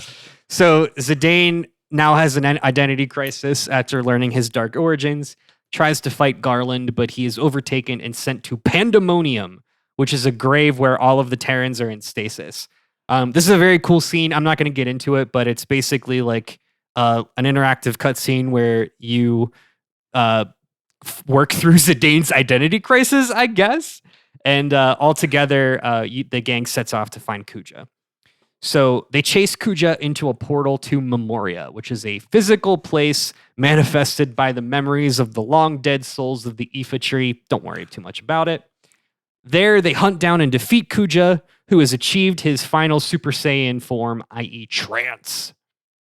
After defeating Trance Kuja, the concentrated powers of his nihilism separates from his body and congeals into a being known as Necron, which is another cliche Final Fantasy, which is the big bad evil guy is revealed in the third act as this hidden boss villain.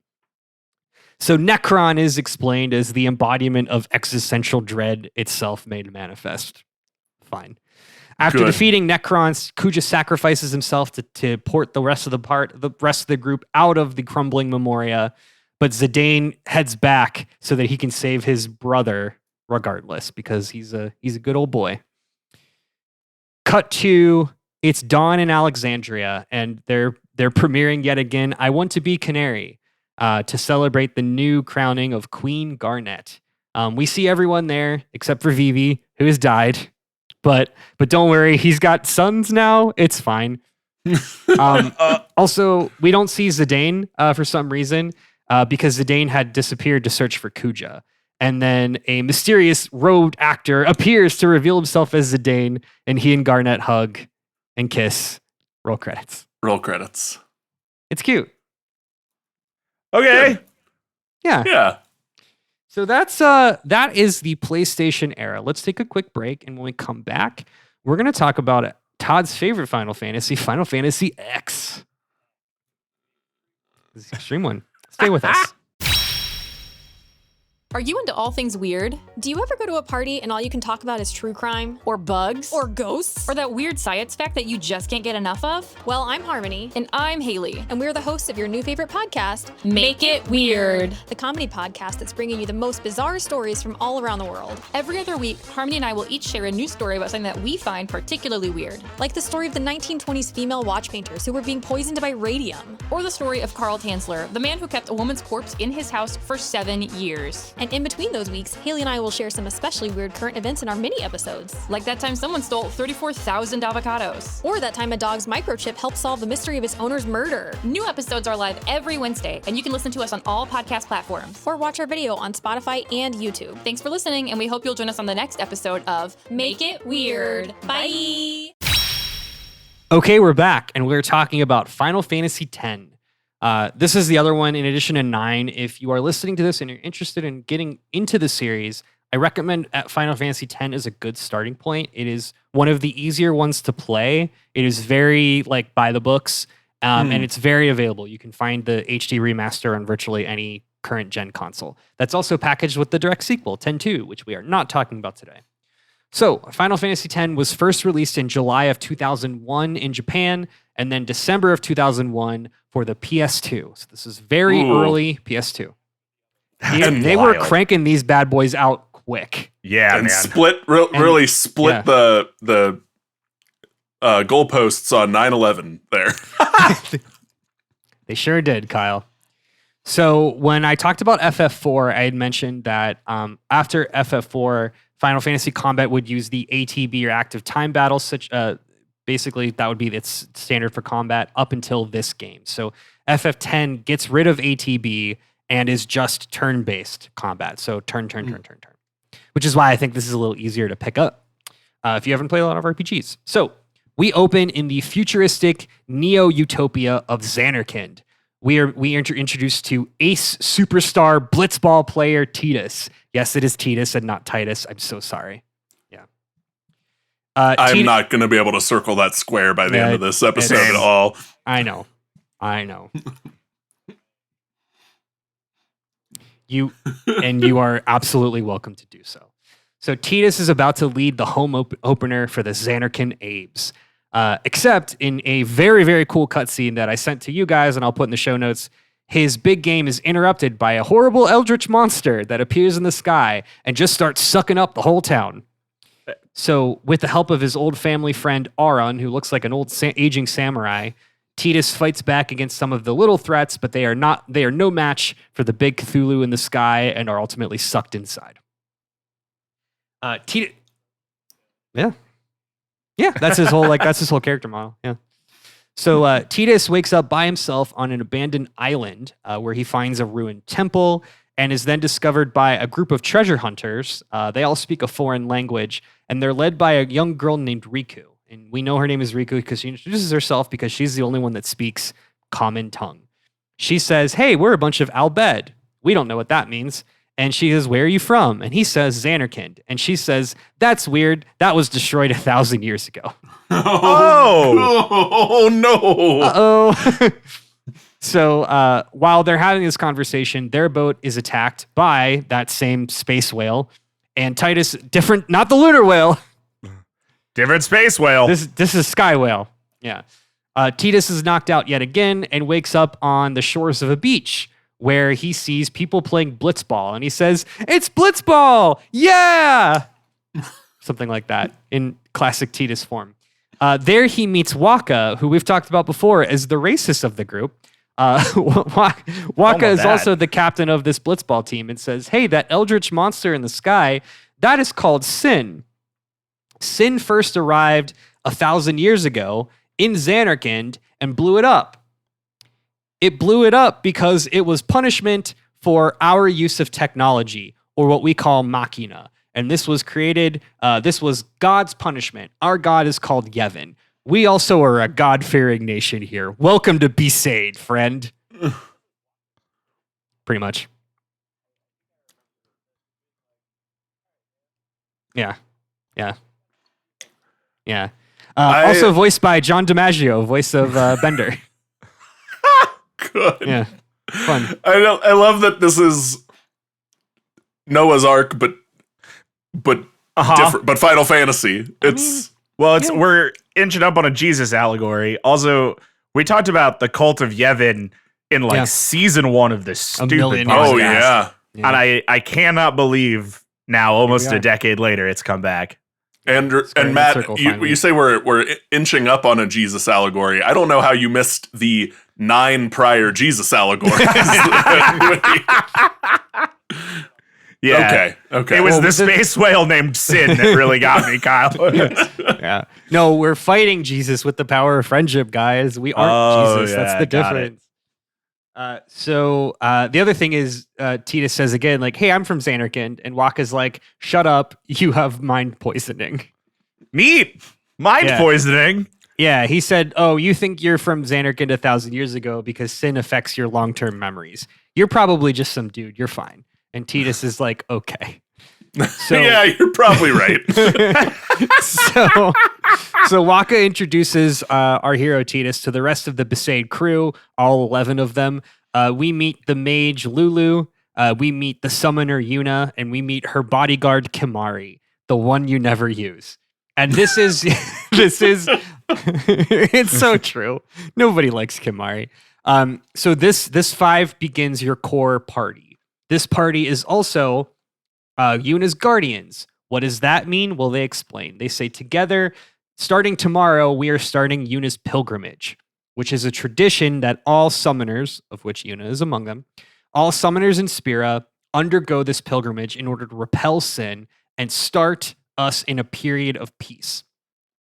Consequently, the last person to successfully do so was Yuna's dad. So she's got a big legacy to fill. So she's a young summoner. She's starting her training, or she's starting her pilgrimage tomorrow. Tidus is like, hey, she's cute. I want in. That's it. Sounds like it. Okay. Yeah. So they go from city to city. They pray at each temple so Yuna can get the power of the Aeons, which is this game's summons. We always got to have a summon. We always got to have and it's got a different name. It's got a different name. So we do that. Along the way, people die while Yuna dances, and we learn about Tidus. We learn about Tidus's deep-seated daddy issues. We have the awesome ha ha ha laughing scene, and we play a lot of blitzball. A lot of blitzball, baby. Yeah. Yeah, it's so much easier than your 10-year-old brain, your 12-year-old brain could grok. It's so much it's so much like it is basically like baby's first NHL game, but it's so much fun to play. I love it. It's so dumb. So yeah, we play a lot of blitzball. While doing so, we run into RN. Oh, wow. Remember RN? Hey, he's here. Oh, wasn't he he's the old samurai, right? He's the old samurai from Xanarkand 1,000 years ago. He shows up. And Tidus is like, holy shit, RN, you're here. And RN's like, shh. And Arn's like, hey, be cool, man. Don't talk about how we know each other. And Tidus is like, okay. He's like, no. For real. Because Sin is your dad. Wait. Hold on. Wait. What? Sin the space whale? Yeah, man. It's your dad. Important question, Andrew. Is Tidus like dumb? Is Tidus like a himbo in this game? Good. Like delightfully Great. so. Good. Like he's a lovable himbo, but absolutely. Oh, himbo, sure. Yeah. But dumb. Yeah. And has a whale for a dad. Whale god for a dad. That's Cthulhu, big sky whale for a dad. So we're like, that's weird. Sin's my dad. Anyway, so we assist on an attack on Sin using the Forbidden Machina, which fails. We ride the shoe puff. Hey. We also find Riku. Remember Riku? We find her. She shows up. And we meet the creepy Seymour Guado, who is the hot up-and-comer in Spira's religion. He's the new pope, and he sucks. Is he also from Chicago? No. But new pope joke for all y'all playing along. It is a new pope joke. But he is pretty gross. So out of nowhere, Seymour proposes a royal marriage to Yuna, who's definitely not interested, but she's like a good girl doing her duty and is like, well, maybe this is good for Spira. I don't know. Tidus, meanwhile, finds a recording that is a video, like a little video of his dad, along with Arryn and Yuna's father, Braska. So odd. So somehow Tidus's dad, his name is Jecht. So Jecht somehow also wound up in Spira, just like Tidus did. Jecht got broken out of prison by a younger looking Arryn. And then together, Jecht, Arryn, and Yuna's dad, Braska, went on Braska's pilgrimage and just had like a boys' trip. I need to back up because I looked up Seymour Guado. Yeah. And Seymour Guado gets gross. A gold medal in impractical anime hair too. Sure. Wow. Yeah. Uses 5 cans of hairspray every morning to pull this off. This is incredible. Go on. That's all. No, it's a really good design. He's also got a lot of exposed chest hair, and he sure does. He looks like a very greasy man. So yeah.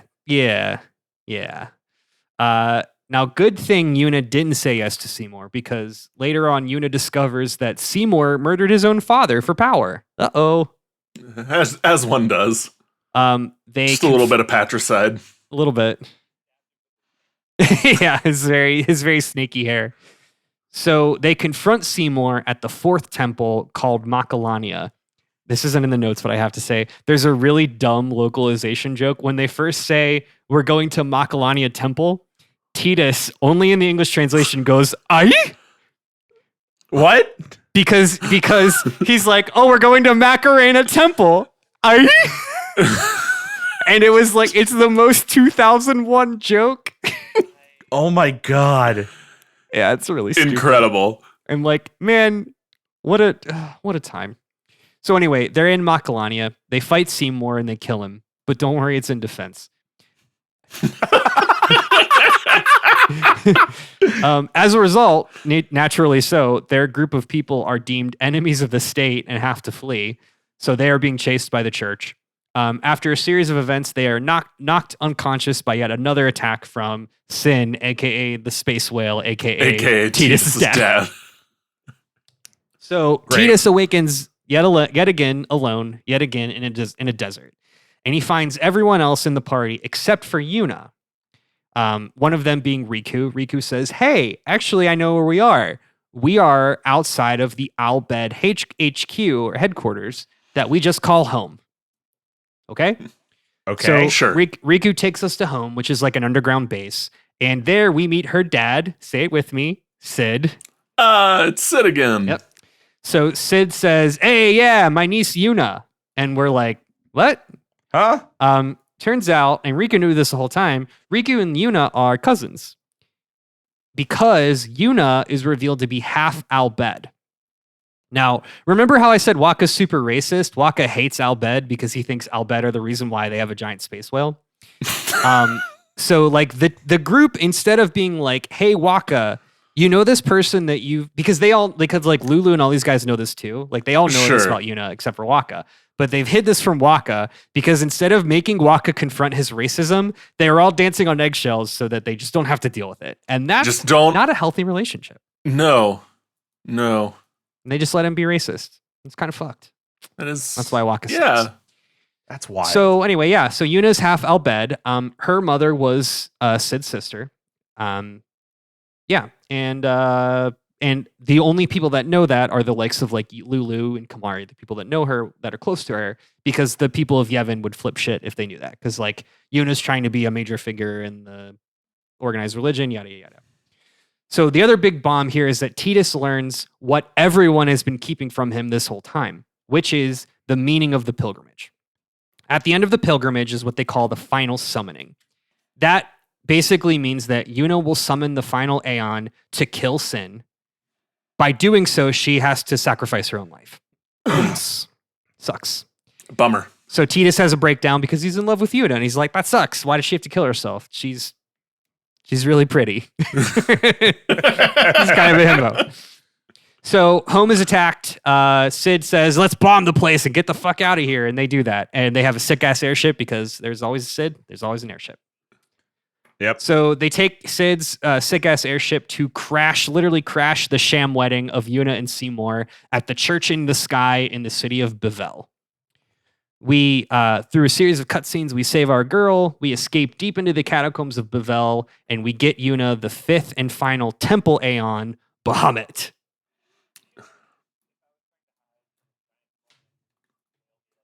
Uh-huh.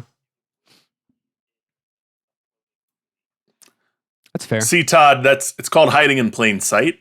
Yeah, that's true. Yeah. Yeah, because you're not trying to hide. You're trying to hide on the ground where it's going to look for you. It's a good interesting segue that you say that, because that is very intentional. Because them hiding in plain sight, so to speak, helps show us the hypocrisy of the religion itself. Because basically what we learn is all of the popes in Yevon are all dead and have been dead for a very long time. And have basically they are zombies. They are souls that have refused to let go of their bodies, which is very against this religion. Sure. Okay. Right. So zombie pope.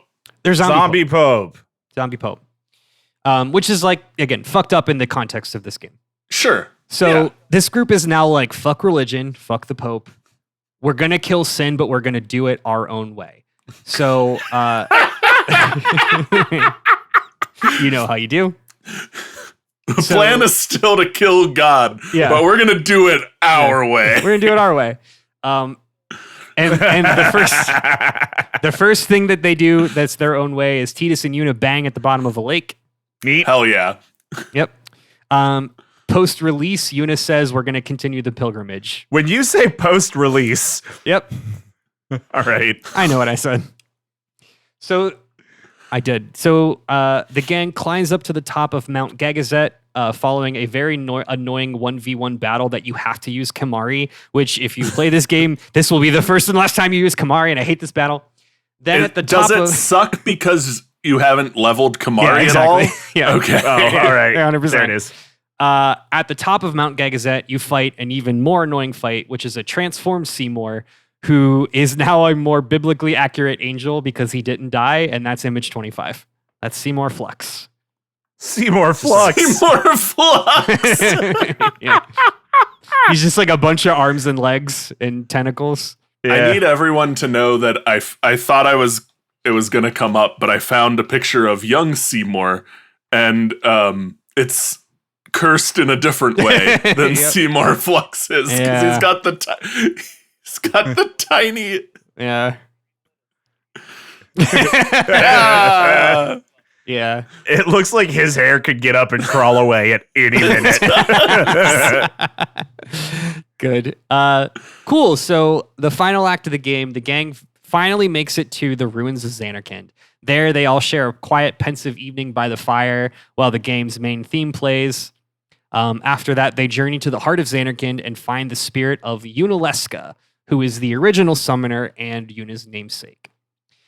Yunalesca explains, like, hey, the final summoning, that's actually a tribute to Sin. So, like, you're not really killing Sin. You're actually just replacing Sin as yourself. But, like, there's a cooldown time. So that's why the space whale is his dad. So the new space whale is going to be his girlfriend, isn't it? That's right. Yeah, all right, I get it. I see it. If they go ahead with the final if they summoning. do it. Oh, if they do it. And actually, the new space whale becomes one of the guardians. So in this case, it would be Tidus replacing Space Whale. Oh, okay. That's why Jecht became Sin, because he was the guardian to Braska. I'm furious that I understood that sentence. Yeah, man. Absolutely furious. Welcome to the fucking Thunderdome, my guy. So the reason there's that period of peace is because there's a cooldown time for new Space Whale to be born. So the gang says, yeah, fuck this. They just killed Yunalesca, who's like a zombie god, whatever. Cool. Easy. Cool. Game over. Roll credits. We have another revelation. This revelation is, hey guys, so hold on. So you know how like we open the game in Xanarkand and it's like, he's playing Blitzball, blah, blah, blah. That was 1,000 years ago. Actually, it wasn't. The reason why Tidus ended up in Spira, the reason why Jecht ended up in Spira before that, the reason why Auron can go from the Xanarkand, that's not actually Xanarkand. That is a dream. That's a dream world version of Xanarkand that existed 1,000 years ago. Now stick with me. This makes sense, I promise. Okay, so you're losing me. The Aeons, right? The Aeons, Bahamut, Valefor, Shiva, Ifrit. They all exist. They are all made possible by a bunch of like people that are kind of dead, but not kind of dead, but in like this like period of stasis. They're called Faith, Fayth. Doesn't matter. What you need to know is that the Faith all have like a shared conscious. And through this shared conscious, they create these things. Basically, when Xanarkand was wiped out, everybody that died created this shared conscious that literally dreamt up, that created, that manifested this like imagined version of Xanarkand. Makes sense, right? everyone died and created Dream Xanarkand so Tidus could play Blitzball. That's correct. Okay. So Andrew, before we get to the end, you get it. Is this a Chekhov's Blitzball? Does Blitzball save the day? No, but only because if Blitzball doesn't save the day, I'm out. I wish it did. He does. That is his weapon. Okay. There is not like a goal or a game-winning kick that kills the last boss. No, but that would be dope if there were. Yeah. Yeah. brings the kickball. Yeah. Like, oh, thanks, man. We've got spears, we've got katanas. This woman can literally blow up shit with fire and ice, but like, yeah, thanks for bringing a basketball, dude. Yeah, man. You suck. Fuck you, Waka. Eat shit. So the reason why Tidus being a dream person is important is because when they finally like defeat Sin and end this cycle, Tidus will just no longer be. Oh. Yeah. Cool. So the Sin says, all right, we're going to kill God with the power of friendship without having to kill Yuna. So they attract Sin. They YOLO the airship right into its mouth. And there they journey to the center of Sin itself. That is not an allegory. That is a literal sentence. That's what literally happens. Yeah. Tidus finally comes face to face with his father, and they fight the transformed Jecht inside of Sin. They defeat Tidus's dad. They find the core of Sin, which is the actual original summoner Yu Yevon. This is the mage who created Sin in the first place. They find that Yu Yevon is completely immortal. This is actually a scripted fight. Basically, the only way you can beat Yu Yevon is you have to summon as Yuna each of your Aeons one by one as Yu Yevon absorbs their energy. And the only, like, you basically just you have to one by one watch each of your Aeons die before you can fight Yu Yevon. And it's like, that kind of sucks. Yeah, that's a little rough. Yeah. And they do that, and we beat Yu Yevon and save the day. The gang returns to the airship to watch the sun rise on the now peaceful Spira. And then Tidus and Yuna embrace as he disappears in Yuna's arms. And roll credits. That's a bummer. It's a super bummer. You know what's even more of a bummer is Magic the Gathering made a card for Farewell. Oh, good. That scene. Ooh, there's incredible. The context for that. Yep. Good. Yeah, it's rough. Okay, these next two are going to be quick because there's not a lot to talk about. Final Fantasy XI this is the first of the MMOs. I mentioned in last episode, you can play any of these games today on Steam. You can play most of these games on Switch. You can play all of these games on PS5. Most of them are on Xbox. The only one of these games that you cannot easily play is FF11. It is still live. Like I have it set up. You have to go through a lot of hoops to do it. You have to find a server to play it, but you certainly can. It's not impossible. It's just the hardest one to get a hold of. So this is the first MMORPG. This came out in May of 2002 in Japan, and then in October of 2003 in North America. It was originally released for PC and PS2. If you guys remember, PS2 actually very much had an internet support. It was very much not great. Yeah, yep, it sure did. Mm-hmm. By the time the North American version came out, the first FF11 expansion had already released. So the North American version of FF11 was actually the base game and the first expansion called Rise of the Zillart. I'm going to go through this. Rise of the Zillart. Doesn't matter. I'm going to go through this lightning quick because there's not a lot here. So FF11, by the end of its time, had 5 full expansions, which had new maps, new storylines, new jobs. Throughout its life, they also released 7 paid episodic add-ons. So again, it came out in 2003. In 2015, Square released what they thought would be the game's final update, which was called Rhapsodies of Vana'diel. This was meant to basically tie in everything together and have one complete experience. So you start Rhapsodies and it's okay, go do this thing. And it's basically power leveling you to the end. It's like what WoW does today. Sure. And yes, it's a very silly name. So you start FF11, you begin as a nameless adventurer in the world of Vana'diel. You pick one of 5 species and one of 3 city-states.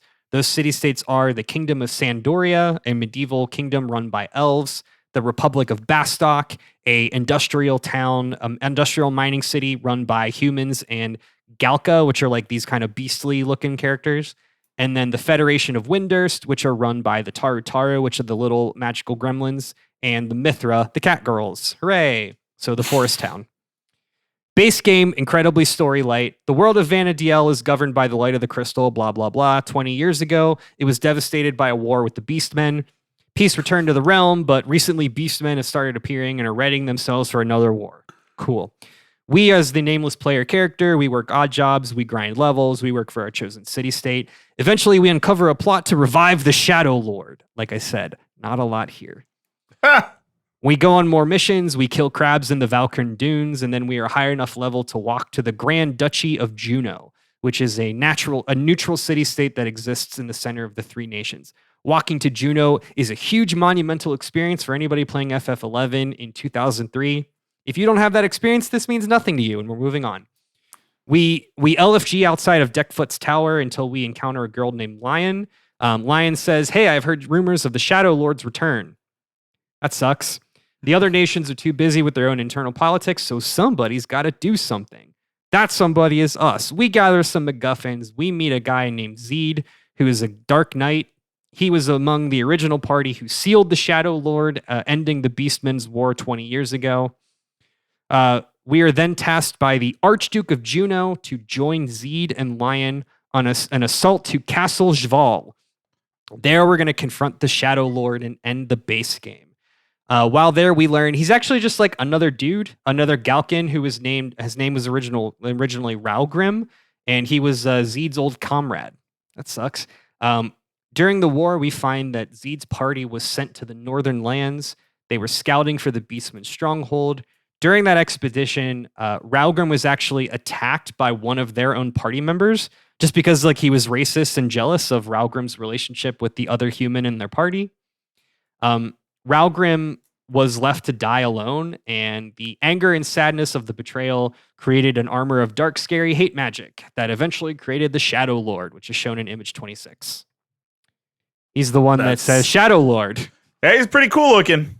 He's pretty cool looking. It's a Shadow Lord, for sure. So we take down the Shadow Lord, we return to Juno, we are hailed as a warrior of light, TM, and we end the base game.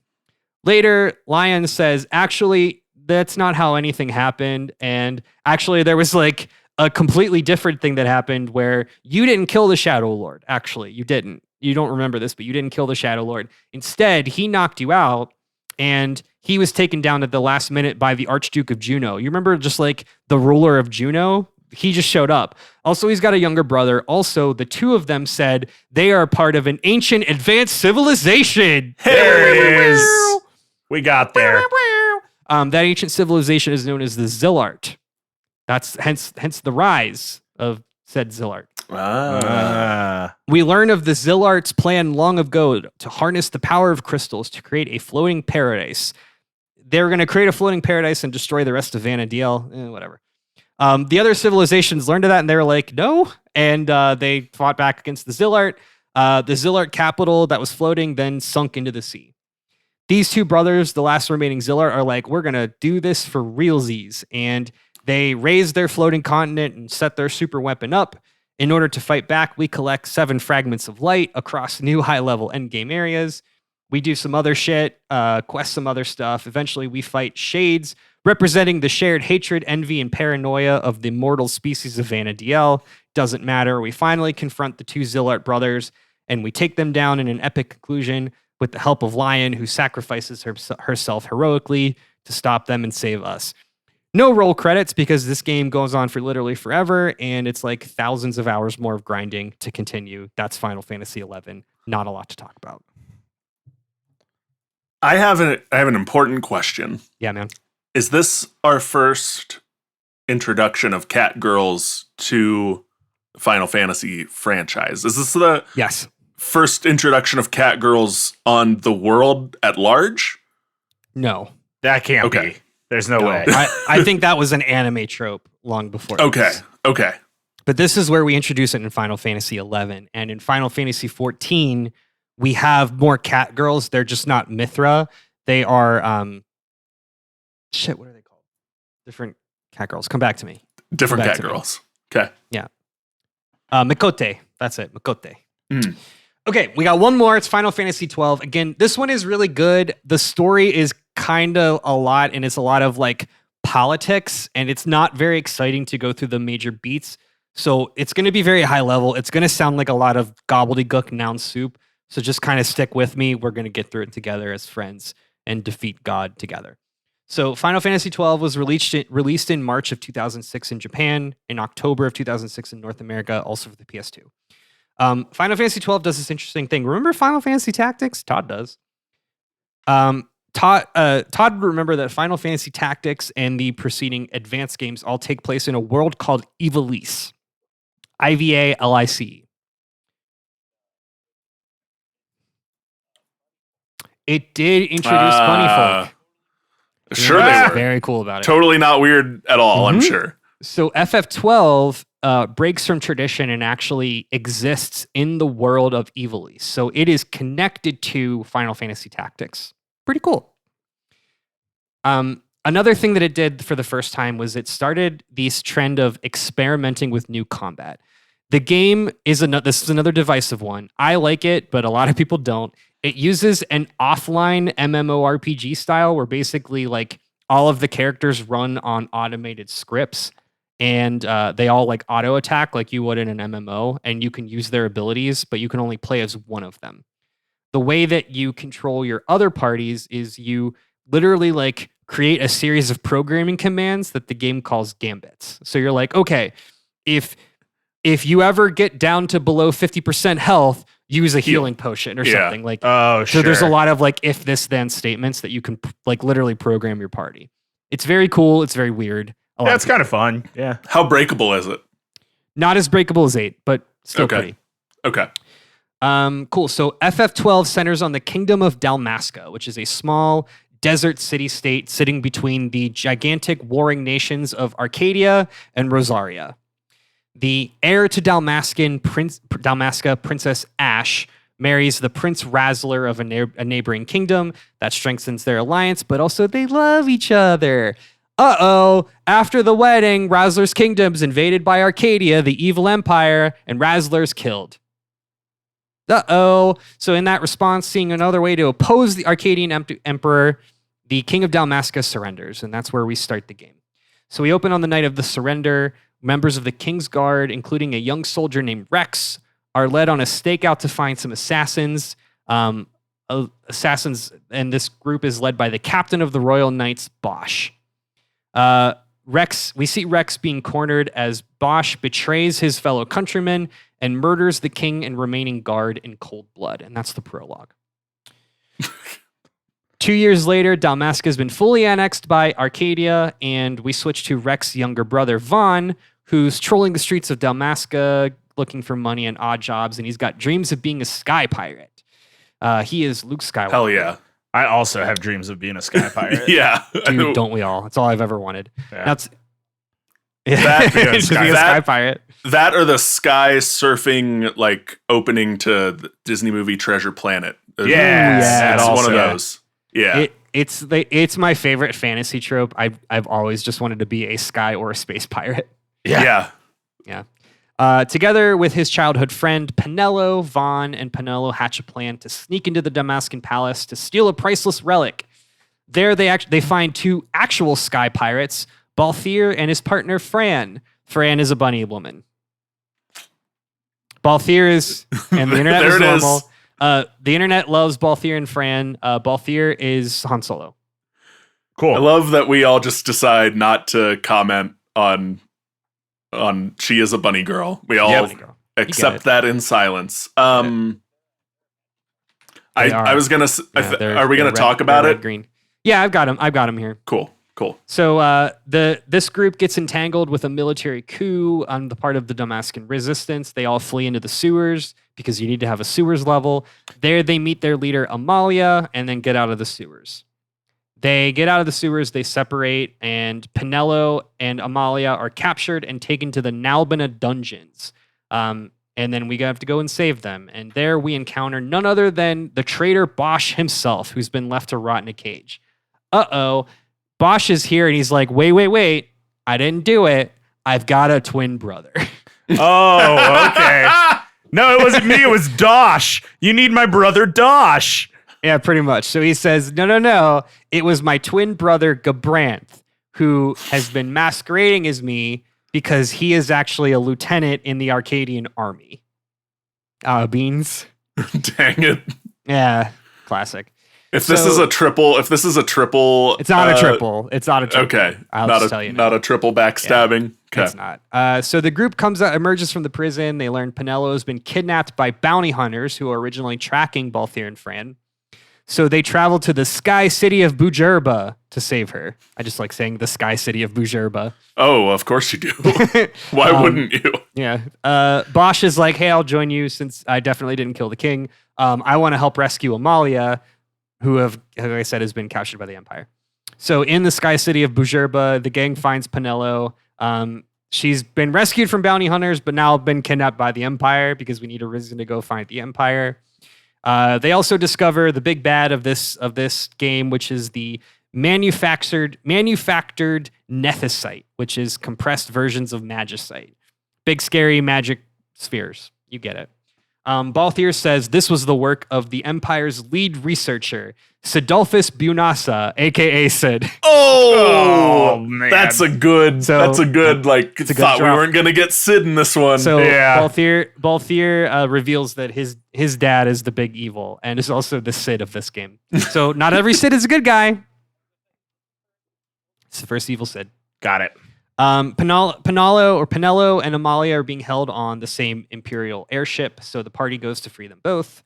While on the airship, they rescue Penelo and learn Amalia is actually the presumed dead Princess Ash. I bet nobody saw that coming. Princess Ash is like, hey, that's the man that murdered my father and led to the downfall of our entire civilization. Let's not let him live. And he says, hold up. It was my twin brother. They then journey deep within the desert Sand Sea and reclaim an ancient artifact only somebody of Dalmascan blood can hold. It's the Dawn Shard. Doesn't matter because the Dawn Shard explodes like a magical atom bomb in the sky and blows up a whole ass airship, showing like, oh yikes, this shit, very powerful.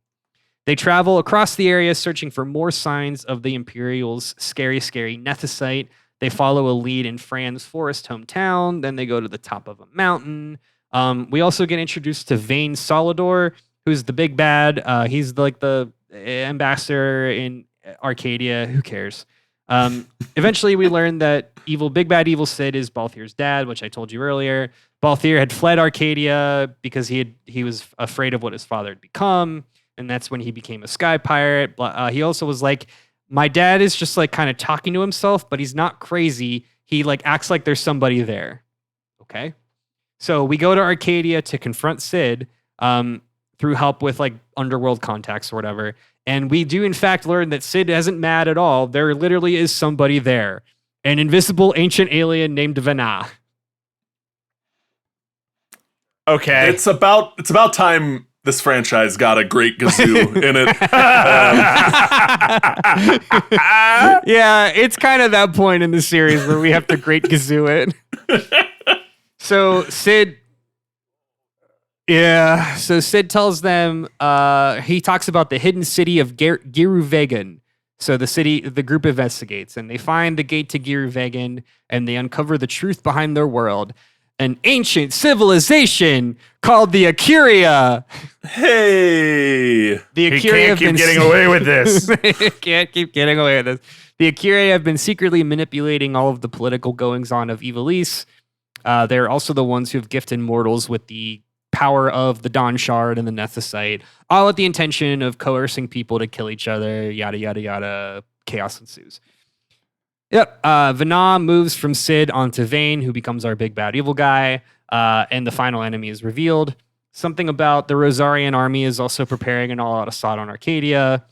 Again, the group is like, hold on, they want us to war with each other. We have to stop the war. So that's the Act 3 of FF12. So in the final confrontation, Bosch finally kills his brother Gabranth, and the group take down a now magically consumed Vane. And they do so, and everything is happily ever after. 1 year later, Ash has taken her place as Queen of Dalmasca and incites a long period of peace where Vaughn and Penelo finally set out in Balthier's ship to become sky pirates. It's a lot better than I've made it sound, I promise. It's just very complicated political goings-on. If you like Game of Thrones style politics, you will love FF12. It's too much to distill down in a flavor text. Sky Pirates. I feel like that's the glue for anyone who isn't into the politics. As long as you're not away from the sky pirating too long, right? You could keep those people on board. Yeah. All right. So let's do we did this last time. We're gonna get to the meat of the presentation, believe it or not, and we're gonna talk about some magic cards as we end up here. Here. Yeah. So just like last episode, I'm gonna cover magic cards that were revealed last week. There have been more spoilers since. There's a lot more spoilers. We're just gonna cover a handful or so. These are all based on the games that we just talked about. So starting with image 27. It is after the Shadow Lord image. We have a series of 4 cards. This is called Secret Rendezvous. This is based on a portion of Final Fantasy VII. When you go to the Gold Saucer, the original game Final Fantasy VII secretly calculates points, relationship points based on different party members, based on who you use when, how you answer certain things, and whoever has the most points, that equates to who you eventually go to the Gold Saucer with and share one very romantic Ferris wheel ride with. And as a very cool thing, they created a secret rendezvous with each of those potential candidates, which are Yuffie, Aerith, Tifa, and of course, Barrett. Yeah, very cool. The next 2 are our boy Sephiroth, Fabled Soldier. Oh, Smoldering. Yeah. Now this is very cool because this is another one of the flip cards, and the flip cards are so great because they do a good job. It is not a cool card. It's very uncool, but it is cool art. And the neat thing about why the flip cards work so well in Final Fantasy is obviously like bosses have multiple forms. So like every big boss gets a flip card. This boss is Sephiroth Fabled Soldier, which is his human form, and then his biblically accurate angel form where he's got his one wing and he's jacked as hell and he's like floating in a cloud or whatever bullshit. Floating in a cloud. Hey, wow. You surprised yourself with that one. Damn. Sometimes you fart yourself awake. Anyway, the next card is one of the guest characters. We've got Yuffie Kisaragi, who's one of the hidden characters in FF7, masquerading as Yuriko, the Tiger Shadow, Commander Staple, Yuriko. Yeah. Yeah. I know it's just the way this is drawn, but it kind of looks like she's got a big beefy arm like Amelia Clark in Secret Invasion. It's very funny. It's one big beefy arm like Trogdor. After Yuffie, we've got a really good flavor one. This is Aerith Gainsborough. Now I'm just going to read this. So it's 2 and a white. Lifelink, whenever you gain life, you get a +1/+1 counter on her. Makes sense. She's your healer. When Aerith Gainsborough dies, put X +1/+1 counters on each legendary creature you control, where X is the number of +1/+1 counters on Aerith Gainsborough. She literally fridges herself and gives the other team power. More power. Yeah. Maybe. It's good. I love that. It's real good. It's really good flavor. The next one is also really good. Zack Fair. It's just one white. Zack Fair enters with a +1/+1 counter on it, and for 1 generic, you can sacrifice Zack Fair. Target creature you control gains indestructible until end of turn. Put Zack Fair's counters on that creature and attach an equipment that was attached to Zack Fair to that creature. Yeah. Literally becomes what happens to Cloud. Yeah. Exactly. Yeah. Next, representing FF8, we've got the Manic Pixie Dream Girl herself, Renoa Hartilli. Renoa Hartilli enters, create Angelo, a legendary 1/1 green and white dog creature token. I only put this here because I wanted to reference the episode where I talked about how Angelo is a cannon that shoots off her arm. Yeah. Yeah. So this is referencing that. So she's got the. Yeah. So she's got the ability Angelo Cannon. Whenever Renoa Hartilli attacks, another target creature you control gets +1/+1 until end of turn for each creature you control. That's good. I also put the dumb, stupid Jumbo Cactuar here that had a tizzy. So Jumbo Cactuar is technically from FF8. It's a big, stupid Cactuar. There are a lot of Cactuars in Final Fantasy series. He's a staple, but the only one that has the big, dumb Jumbo one is FF8. And it's got its signature attack is 1,000 needles. Jumbo Cactuar does 10,000 needles, which when it says whenever this creature attacks, it gets +9999 +0 until end of turn. This is a reference to Final Fantasy staple. The max damage that you can do is 9999 damage.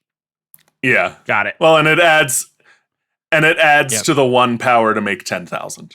Yeah, exactly. Yeah, it's good. Next, we've got Ultimisia, Time Sorceress. This is obviously the big bad of FF8. This is what she looks like. Pretty cool design. She's 3 and Demir, blue and black. When she enters or attacks Surveil 2, you are literally looking into the past. You get it. At the beginning of your end step, you may pay 4 generic, 2 blue, 2 black, and exile 8 cards from your graveyard. If you do, transform Ultimisia. Again, that is her looking back into the past and becoming Ultimisia Omnipotent. So she has the power of time compression. When this creature transforms into Ultimisia Omnipotent, take an extra turn after this one. Again, she controls all of time and space. She owns time. Good. She owns time. Yep. Next card, we've got Zidane. Now, when I wrote this, they had not revealed the actual Zidane card. So there is an actual Zidane card, which he has haste and steal stuff. But I still love this one. This is one of the guest cards where this is Zidane as Ragavan. That is fun. Another commander staple. I also love because it's Ragavan and the Monkey Pirate. Zidane I didn't mention earlier, but Zidane just has a tail. He's like a Saiyan and just has a tail. Okay. Just has a tail, like a Saiyan. Cool. Yeah, it's fun. All right, my next commander, Vivi Ornitier. Or Ornitier. I'm going to do the bullying. Vivi is like my favorite character in all of Final Fantasy. So I love Izzet. There's no way I can't play this commander. This is a Andrew shaped hole for sure. Vivi is 1 in Izzet, which is blue-red. For 0 generic, you can add X mana in any combination of blue and red, where X is Vivi's power. Whenever you cast a non-creature spell, put a +1/+1 counter on Vivi, and it deals 1 damage to each opponent. Just busted as hell. Another one of the mechanics that they showed for Final Fantasy is the tiered magic. So there are instants and sorceries that all have tiered. This represents the magic system in most Final Fantasy games. So Final Fantasy magic, the way that you grow and evolve your magic over time is you start with the Fire, Blizzard, Thunder spells.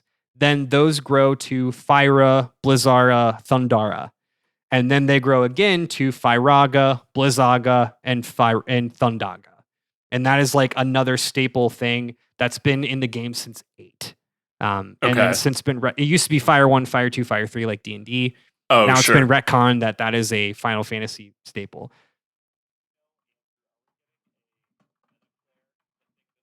I think that only Donald Duck. I wouldn't be surprised if it's in a secret layer. Yeah. There are 2 commander decks relevant to this episode. There's a Final Fantasy VII commander deck and a Final Fantasy X commander deck. As of this recording, all commander decks have been revealed. You can go and look at all the cards. I've referenced a lot of the cards. I've also referenced a lot of the cards. Some of the B plots, there's some of the B characters like Shalinda from Final Fantasy X, who shows up for 7 minutes and is a fucking card in the commander deck. Great job, guys. So it'll be someone's favorite. It'll be somebody's favorite. It's for somebody. So I wanted to showcase Tidus, Yuna's Guardian, which is the commander for the FF10 commander deck. He is Bant, which is green, white, blue. And at the beginning of combat on your turn, you can move a counter from target creature you control onto a second target creature you control. This is representing the sphere grid, which is how you level up your characters in FF10. Tidus has the ability Cheer. Whenever one or more creatures you control with counters on them deal combat damage to a player, you may draw a card and proliferate. Do this only once. Tidus, the FF10 deck is a counters deck, but it is meant to represent Tidus's role in FF10 is very much the support. He's fast. He doesn't hit very hard. He doesn't have a lot of HP, but he has a lot of group support skills. He raises attack. He raises everyone else's stuff, which is why he's a really good commander for this theme. Yeah. Another major mechanic that they've announced are the summons. Anyone who knows Magic knows about enchantments, specifically sagas. Sagas are enchantments that when you lay them down, they have some certain things that resolve over the course of X number of turns. Summons, in this case, are enchantment sagas that do very particular things and then explode. And Shiva is a great example. Shiva's in Shiva is one of the core summons in almost every game. This art here shown is from Final Fantasy X. That's why I put it here. Shiva is ice magic, so a very consistent thing in Magic is ice stuns and taps creatures. That's what she does. And then her big alt is Diamond Dust, which you get power for each tapped creature your opponents control, i.e. draw a card. A much cooler mechanic, though, and I know one that Kyle likes a lot, are the new lands that have adventures. Yeah. Adventures were originally released in the Eldraine set, so they're bringing adventures back, but with lands. And this one is Xanarkand, Ancient Metropolis. This art is really cool and now relevant because you see on the left half the cool Dream Xanarkand that was 1,000 years ago, and then the actual present day ruins of Xanarkand on the right. The power of Xanarkand is called Lasting Faith. You guys remember what a faith is? That's the people that died that create the dream thing. When you cast Lasting Faith, you create a 1/1 colorless hero creature token because the Faith are creating the dream people like Tidus and Jekt. Very cool. Yeah. Okay. This is more of a meme. So FF11, notably a really fucking hard game, a really, really fucking hard MMORPG. In the Chains of Promathia expansion, which is the second expansion in FF11, we didn't talk about it. It had a super boss called Absolute Virtue. This boss is famously known for taking more than 30 minutes to beat. Oh, good. Oh, my. Yep. And they released a card. Those meme lords at Magic released a card called Absolute Virtue for 6 and Azorius, which is white-blue. This spell can't be countered. It's got flying, and you have protection from each of your opponents. That's a problem. Yeah, because this was a fucking ridiculous super boss that took more than 30 minutes to beat. And you had to do it perfectly. As mentioned, I put in the last card here we're going to talk about here is Balthier and Fran, which is one there they are. Red-green. Nothing really exciting about this one. I think it's just good art. I think it's neat. It's good art, and it's everything I saw about it was just like, hey, fans famously loved Balthier and Fran. Glad we got them on a card. Yeah, people love this one. And they do shit with vehicles because they're Sky Pirates. You get it. Yeah. And that is going to do it for this here part 2 of Final Fantasy. You guys in listening world will literally take seconds for us to talk about Final Fantasy 13, but we're going to take a big break and we're going to come back and we're going to talk about the modern era, which is everything PS3 and beyond. Until then, though, I'm sorry. One other thing I needed to talk about. I mentioned that I would talk about it before in last episode, the SIDS. So the other thing, a very common Magic thing is that every now and then Magic will have this deck can involve or can incorporate any creatures named blank. For Lord of the Rings, they did it with Nazgul. In Tarkir Dragonstorm, the most recent set, they did it with a card called Tempest Hawk. It's a very common thing. So Final Fantasy's version of that is Sid. It is specifically, what's it called? Sid Artificer. Master Artificer or something. Like that. And they created a Sid for every game, starting with 2 all the way through 16. And your deck can have, and Sid has a deck can have as many Sids as you want it to have. That rules. So you can have a Sid tribal deck if you'd like. Sid Timeless Artificer. Artificer, yep. And so that's gonna do it. Any parting thoughts? Any wisdom you guys want to end on here in the middling, the zipper era, as I call it?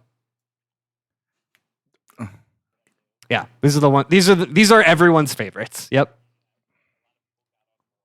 Yeah. During. Oh yeah. Yep.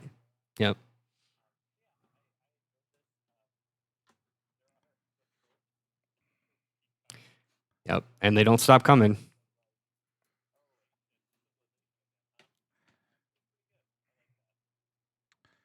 Yeah, this is great. I said last time I'm gonna play 6. I'm gonna play one of these. I don't know which one anymore. We've gone through 12 of them. I gotta pick one eventually. I think you should start with 9. I really do. Okay. 9's high on the list. So yeah. I think this is great. It's it ranges from like good fantasy to dumb good fantasy, and like, and sometimes it's FF8. And I love it all. So, hell yeah. Hell yeah. Yeah, I think you've done a really good job distilling all this down. Thanks, Often when people talk about games they liked during this era and time, they bring up Final Fantasy VII, and I always wonder, hey, why didn't I play that game? And now I know, and that's cool. So thanks. You got it, man. Thanks for sticking with us. And thank you at home for sitting through what is now 4 cumulative hours of me talking about Final Fantasy. And stick with us. We've got one more leg to go, and we're going to wrap up this here Magic the Gathering set and wrap up what has been the last 18 months of my life waiting for the Magic the Gathering Final Fantasy set. All right, we're back. It is time to insert the final disc. We're inserting disc 3. We're loading up the save. We've now hit the point where we've got a few more mini games, and we've got to go around and collect the ultimate weapons and all of the final summons, and we're going to be right there. We are at the home stretch, baby. We're talking about the modern era of Final Fantasy. That is everything beginning with and after Final Fantasy 13. Everything starting with retro game console PS3. Yes, that's correct. Yeah, it's rough. I mean, if PS3 and the Wii are both retro consoles. Soak it in. Yeah. So the modern era, spoilers, not as great as the PlayStation 1 era, not as great as the polygonal era. Still some heaters. We've got Final Fantasy 14, everyone's favorite critically acclaimed game. And then there are some other titles that took a lot longer to be developed and are way more divisive than your 7, 8s, and 10s. So get ready. Also, I told Matt earlier, we're going to the moon twice. So strap in, dorks. Let's go. Okay. Going to the moon, coming back, going back to the moon. I'm going to guess that none of you have any idea 13, 14, 15, or 16. Is that a fair assumption? Other than critically acclaimed ramen noodles.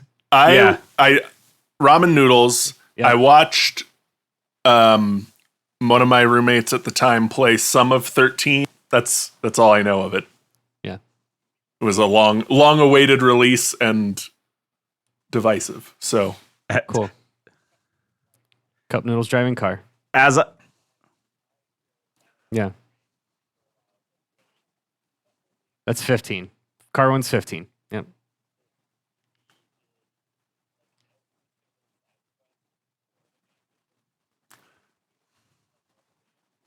Oh yeah. Just super powered. Yeah.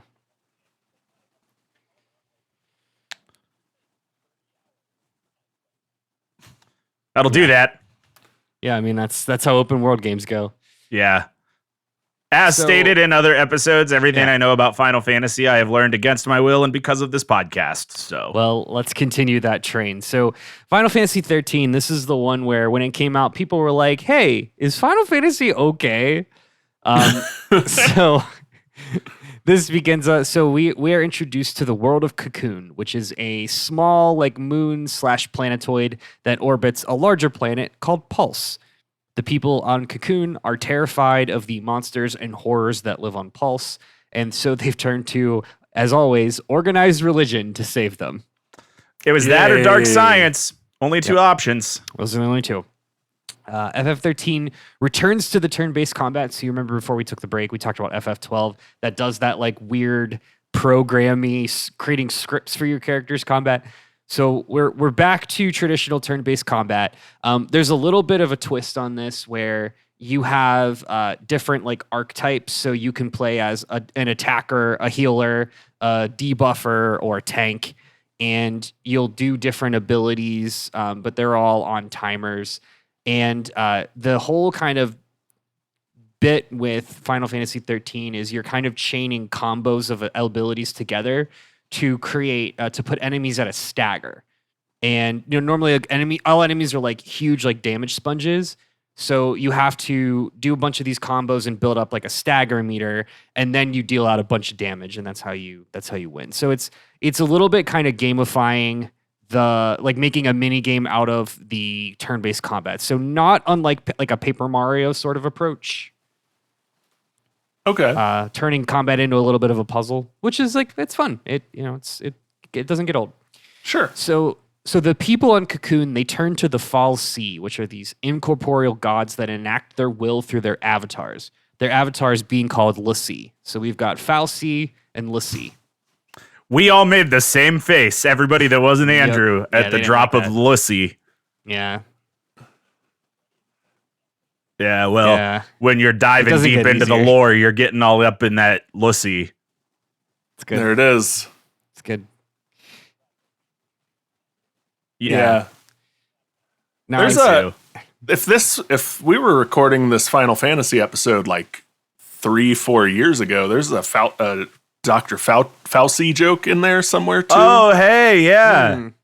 I don't like that. I actually like the l'Cie better. Believe it or not. I don't. Let's move on. Let's just hard stop. New as topic. Matt would tell you, anyone. Yeah, as long as you keep that in. So, as Matt would tell you, anyone can become a l'Cie, and no one really knows how it happens. You just are a l'Cie. But yeah, lowercase l. Yeah, is that tripping you up? It's lowercase l apostrophe capital CIE. And I don't know that I would tell you that. I don't know that that's something I'd say. No, I don't know that I have. Yeah, it's a weird thing that you say. Yeah, it's like your whole bet. You're like, I don't like libraries, and anyone can become a l'Cie. God bless. So as Matt would tell us, once you become a l'Cie, you have a goal to accomplish. In other words, or what's called a focus. And if you don't complete that focus, you turn into a crystal zombie. Naturally. Oh, dang it. Uh-oh. So we've got Cocoon, we've got Pulse. Pulse is the evil planet. And Pulse, too, has its own Fal'Cie and l'Cie agents. And Cocoon has become paranoid to the point of they're regularly rounding up citizens that are suspected of being Pulse agents. And this is where we begin. So image 44, right after the second batch of magic cards. This is our cast of heroes in Final Fantasy 13. We're in HD mode. We've got everyone looks super shiny. We've got high def. Did they edit out the lens settings. flare? I feel like there should be a lens flare in this picture. Yeah. This is not official promotional art. So yes, they did edit out the lens flare. Got it. So, yep.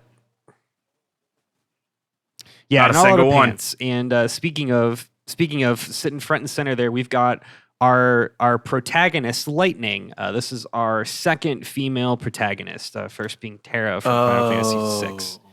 So we're introduced to the nerds were mad. So Lightning's story is she's trying to save her sister, who 10 days ago inexplicably was turned into a pulse l'Cie, meaning that people are hunting her sister. She meets a man named Saz, who is also looking for the gods, the Fal'Cie. Meanwhile, we've got another dude named Snow who's leading a rebellion against this purge because they're basically just like shooting people in broad daylight. Snow is also trying to find out what happened to his fiancée, who happens to be Lightning's sister. So Snow and Lightning are trying to rescue, figure out, save the same person.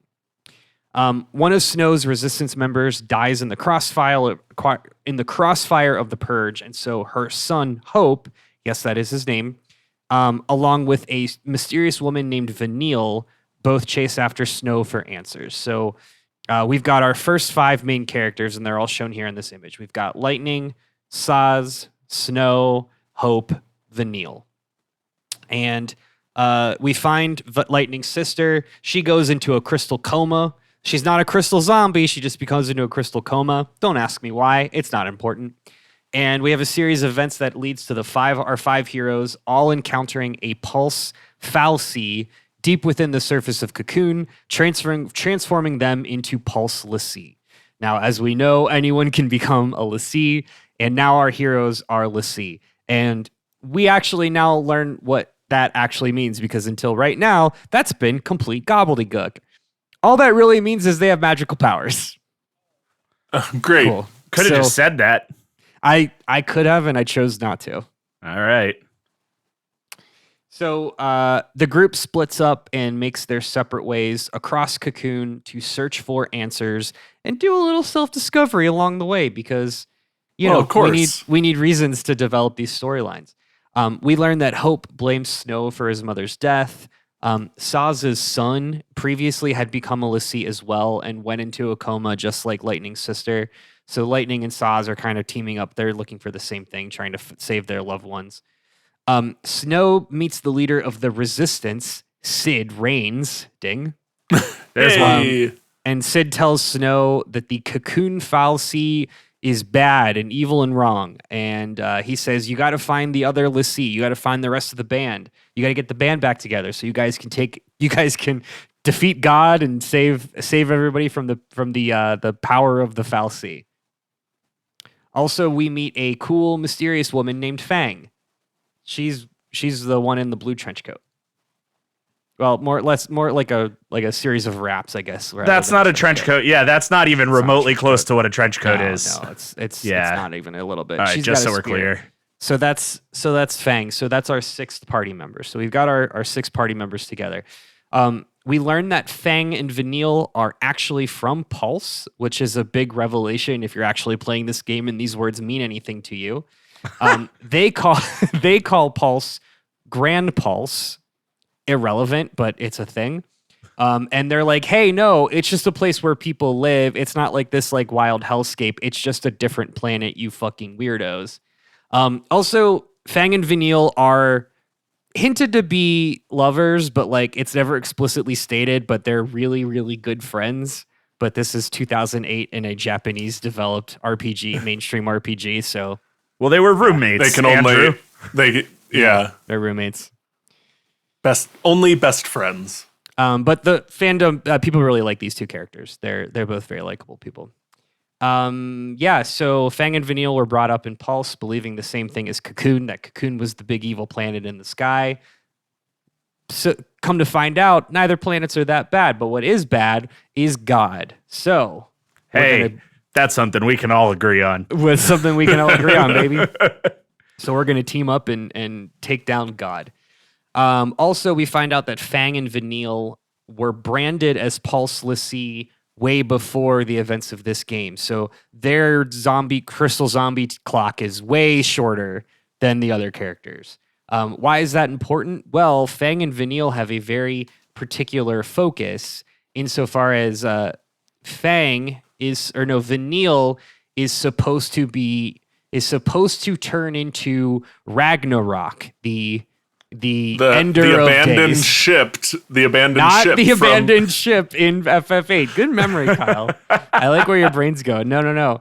Vanille's turning into more of the Thor Ragnarok, as it were. Vanille's just gonna explode. Is what explode as a big scary monster and destroy Cocoon. That's her focus. Yeah. Yep. So a lot of that. Yeah, it's almost it's almost as if that's the Final Fantasy. Ding. Great. Leave that whole silence in. Thanks.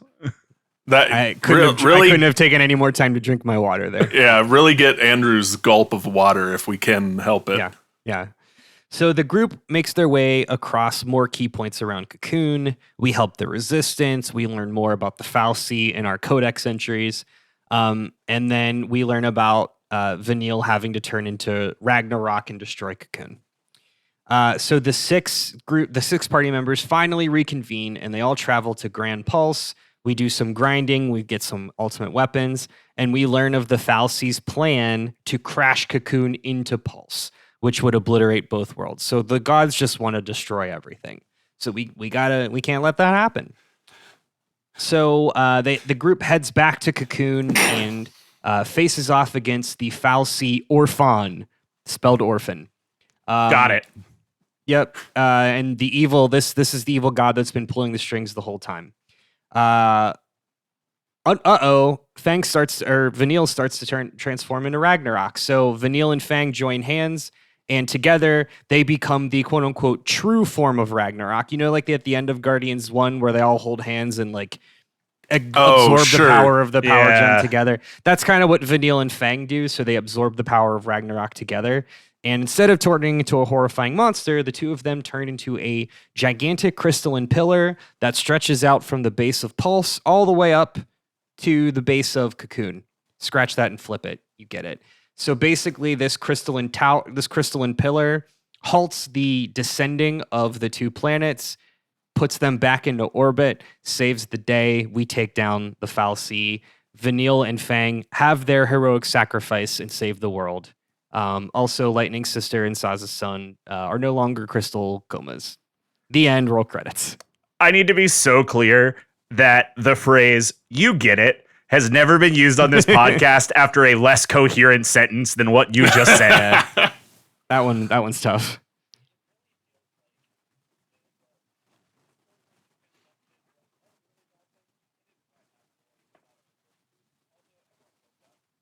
Yeah. Bye. Yeah. So the funny thing about FF13 that we're not going to talk about is there are 2 more sequels. I was going to say, this has a sequel, right? Because I know there's a 13-2. Final Fantasy. It's 13-2 and 13-3 : Lightning Returns. Yeah. Okay, so Final Fantasy 13 is everyone's favorite one to hate. There's a lot of good there. There's a lot of fun stuff there. It is very cheesy. It is probably the most anime of all of these games. Maybe 15. Tracks.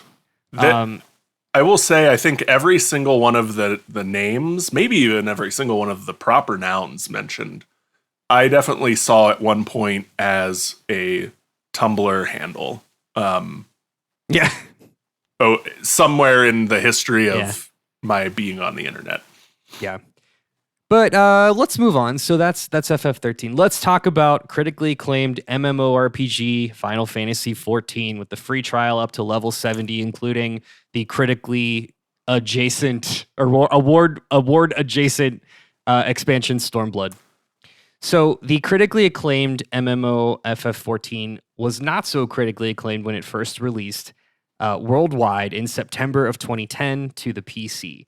And we've talked about before on the show, the 1.0 version was so bad and so hated that Square pretty much fired the entire team and brought in a new team of developers headed up by Naoki Yoshida, who literally blew up the world with a meteor and started fresh with A Realm Reborn. And A Realm Reborn, aka 2.0, released in August of 2013 for PC and PS3. And we're not going to talk about 1.0. Basically, like, it was so bad they blew it up. Do any characters or anything from 1.0 survive the transfer? Okay. Yes. So A Realm Reborn is a loose retelling of 1.0. Okay. You can still see videos of 1.0. Obviously you cannot play it anymore. A Realm Reborn goes in a much different direction, but it captures a lot of the same major points and like where 1.0 was kind of going. Gotcha. And are the character designs and world designs like similar or the same? Yeah, or similar. Is it a lot of same things. They changed a couple settings, like this one area called Kurthus, which was like a rolling green hills. Now in the game is a frozen wasteland, and it was something.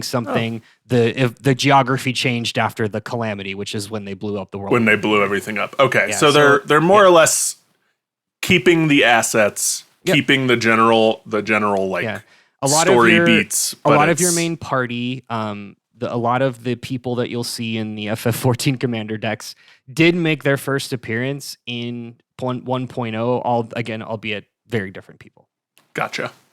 This is the one you made us play for Office Drones, right? That's correct. Yeah. Did you recognize Kurthus? Yeah. I recognized Kurthus, and you said the phrase "after the calamity," and that did something to me. So, well, every D&D campaign I do is after or before a calamity. So that's nothing.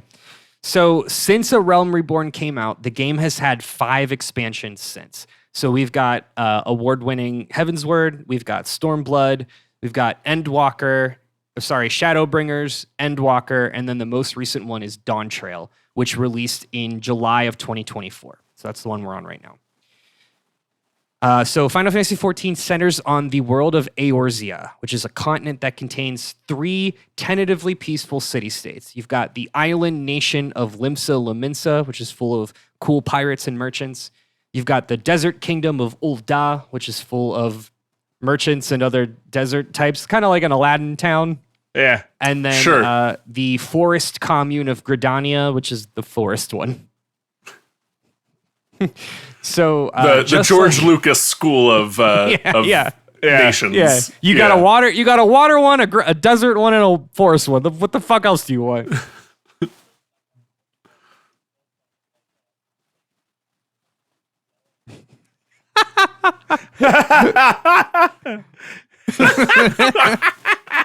It's really good. I want a sticker with Limsa Lominsa as the interjection.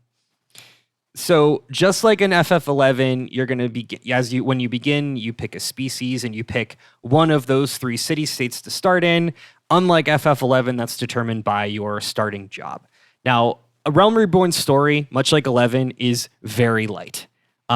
It starts with you literally floating in front of this gigantic crystal, and this is the mother crystal Hydaelyn, which is representing the goddess of this world, also called Hydaelyn. Also, the world is also called Hydaelyn, named after said goddess. A real bad company by bad company on bad company situation. Yeah, exactly. Yeah. You are a special boy or girl and have special boy or girl powers to glimpse into the past and experience other people's memories, which is called the Echo, i.e. cutscenes. You have the power of cutscenes. Good. You have the power of having the perspective of the audience, of the player.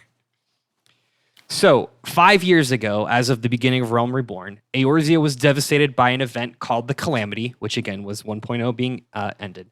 And the whole point when they blew up 1.0, where they were like, the evil empire is summoning the moon to crash down on Eorzea. Except at the end of 1.0, we find out that moon wasn't a moon. That's no moon.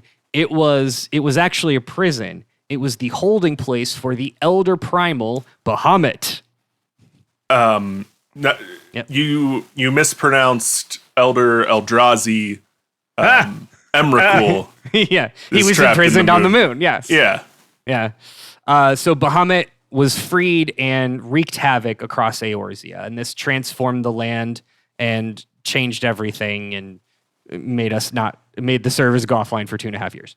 So the party responsible for this is the evil Garlean Empire. Ding. Now, Garlemald, or the Garleans, have attempted to conquer Eorzea before, and now they're trying to do it again. So, you as the player character join up with a group of other JRPG archetypes called the Scions. The Scions are a secret society protecting the realm from the threats of the Primals, who are otherworldly gods summoned by the various tribes of the Beastmen. A lot of these major beats sound familiar, right? Is that an ancient alien race I smell? Not yet. We're not at Ancient Aliens yet. The Primals are just the summons from the other games. So Ifrit and Shiva and Ramu and those cats. We got to bring our friends back together. So many of the Scions either have the Echo or they are just like warriors protecting those with the Echo. Your new friends include the healer Y'shtola. Y'shtola is the face commander on the FF14 commander deck. Other major characters are the roguish Thancred. We've got the monk Ida, and then other characters who I don't want to talk about because they're boring. We also have probably the 2 most important characters are Alphino and Alize. There's some names. You remember them.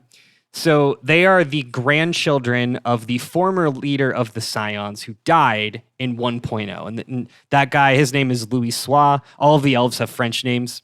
So Louis Sois was like a major figure in the original game, and they killed him off and they brought in his 2 grandchildren. Louis Suarez is barely a breath away from Rico Suave, and I love that. He's just like an old man elf, but yeah, it's a good name. So you party finder your way through dungeon after dungeon to learn about the Empire's plan to harness the power of the primals. They're going to do so using their synthetic primal called the Ultima Weapon. Like I said, you fight back against these primals, which are just classic Final Fantasy summons, and you can do that because of your special boy-girl powers that prevent you from being brainwashed under their control, because that's the other thing that these gods do, is they brainwash people. It's fine. Of course. At one point, we meet a charming and helpful engineer who defected from Garlemald to help defend Eorzea from their conquest. Go ahead, Kyle, say it. Is it our boy? Is it our boy Sid? It's Sid. This one is Sid Garland. Oh, all right. Yeah. So A Realm Reborn ends with you infiltrating the Garlean's base of operations. You square off against Gaius Baelsar, who is the general leading the latest conquest of Eorzea. You blow him up and his synthetic Ultima Weapon, and then you encounter a man in black robes who you learn has been controlling things the whole time. Yeah. The man in black robes is revealed to be one of the Ascians, who is, at this point, we know, Ascians. This is a mysterious group of warlocks who want to bring back their god of destruction, Zodiark. Big scary name. Exodiarch? Yeah, do it by putting not five Zodiac. Yeah. by putting 5 cards together in their hand. Okay, But what if they did? but what if they did? So that's Realm Reborn. Award-winning expansion Heavensward features Ishgard, which is an isolated nation to the north. In the 1.0 and 2.0 storyline, Ishgard was completely closed off because they were, quote, having a war with dragons. So Heavensward brings us to Ishgard because every new expansion is a new area to explore. So following some events leading you and the other Scions to be framed in a failed assassination attempt, you as the player character and Alphino work your way up the ranks of Ishgard and eventually head to the land of dragons, Dravania. And there you broker peace between the dragons and Ishgard. Very cool. Except you're not able to broker peace because the Ishgard Pope, because Ishgard is also what's called they call a holy see, i.e. it's the Vatican. It's the Vatican. Yep. So the Pope of Ishgard wants none of that and is like, actually, I'm looking for ancient power because he's looking to find the lost remains of the ancient Alagon Empire. Ancient civilization. Ancient Empire. Yep. We got it. So he wants to create a super weapon using tech from an ancient empire. So we chase down the Pope and we kill him. And the Pope, while we're fighting the Pope turns into the Knights of the Round. And Kyle's good. 14 deaths. They like take a trench coat off and they were like, we were 13 guys the whole time. Yeah, pretty much. Yeah. Also, there's an evil dragon named Nidhogg who we have to take down too. He's cool. I play him a lot in Overwatch, actually. Yeah, he's one of your favorites, arguably. Yeah. So that's Heavensward. Next is Stormblood. We learn about the neighboring city-state Alamigo. Alamigo is the next town over that was annexed before the events of Final Fantasy XIV. So Alamigo has been under Garlean rule for several years. I mentioned our friend Ida, the monk. Ida is from Alamigo and is like, hey, we're going to go take our country back. And we're like, dope, let's go kill some motherfuckers. And we do that. Now, in order to do that, we have to take down the Garlean leader who is stationed there. This is the sadistic Xenos Ye Galvus. Xenos is the son of the Garlean emperor. He is also completely insane. If Kefka is the Joker, he is like, I guess, Two-Face? Okay. He is a complete and opposite foil to our player character in that Xenos is also a wandering murder hobo like us, but he doesn't have the power of friendship like we do. Oh, he's murdering senselessly instead of for the love of the game like That's we correct. are. Yeah, there it is. Yeah, okay. Yeah, Gotcha. he does his rotations because he has to, not because he wants to. Sure. So we slowly and surely take back Alamigo from the Garlands. We square off against Xenos in the capital. There he uses the eye recovered from Nidhogg's body, don't worry about it, to transform into Shinryu, the Mega Dragon. He's not actually called the Mega Dragon, but he is a Mega Dragon. Yeah. Now, despite all of that, we are the big bad hero, and we take Xenos down, finally freeing Alamigo from Garlean rule, and that is Stormblood. Next, we've got what is probably my favorite, and I think is the most beloved expansion, Shadowbringers. So right at the beginning, right before Shadowbringers starts, all of our friends start dropping into strange comas, and we don't really know why. And eventually we learn that they've just been pulled into a parallel world to our own, but like their souls have and not their bodies. Oh. So we got to go get them. And we do that. We find a way to cross the barrier. We find a way to send our physical bodies through the barrier. And we find ourselves in an unfamiliar version of Eorzea. And I've got just the poster for Shadowbringers because this art is really cool. It was also made into a magic card. Oh, it's sure I did see this magic card today. Yeah. That's who that guy is. That's right. So we meet a man who calls himself the Crystal Exarch. And he says... Ding! Yeah, man. Yeah. And you motherfuckers had no idea. Not a single idea. The Crystal Exarch explains that he's like, okay, so this was my doing. Hey, sorry. I was trying to call you here, and as a result, I kind of accidentally pulled on all of your friends, but like they're not special boy, special girl powers, so like only their souls came over. But like it's cool. They're totally fine. They've been here and they're alive and it's all good. Also, this world is time is timey-wimey here, so like some of them have been here for 5 years. Whoops. Every day is 2 days, and every 2 days is a Toyota Bun. That's right. So we go around collecting all of our friends. All of our friends have had massive glow-ups. And we learned that this world that we're in was actually destroyed by a flood of light after 4 warriors of light emerged and thought to save the land from total darkness. Down to this point, we've learned darkness evil, light good. Warriors of light are always the hero. Darkness is always bad. And now we've learned that that's actually the reverse here, where light destroyed everything and darkness is what people look to as the saving grace. So we kind of learn throughout the game that like these are not good and evil, these are just opposing forces. What did we just talk about that did the same? Was it Destiny? Yeah. Destiny. Okay. Yeah. Okay. We go through the land, we take out the Sin Eaters, which are really cool designs. They're all like biblically angel adjacent, not biblically accurate, but like angel, like Bible style angel adjacent art, which is very cool. These are these are dope. These are people who eat the giant whale god from FF8 too. Good question.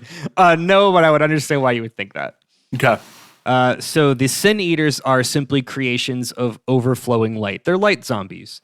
And we have to go fight them, take them down to bring the darkness back to the world and become the warrior of darkness. Cool. Dope. So throughout this journey, we learn about the history of the world of Hydaelyn. Long ago, there was an even ancienter civilization. Good Lord. And that even ancienter civilization had the power to conjure whatever they could imagine. They were effectively Greek gods, and they are actually named as such. So this is like, remember in Assassin's Creed when they tried to build like a whole storyline, and they were like, oh, the gods were the ones who created the apple and the apple of Eden. It was an actual thing, and they created the stats. Whatever. That's what we're doing here. So like ancient gods, yada yada yada.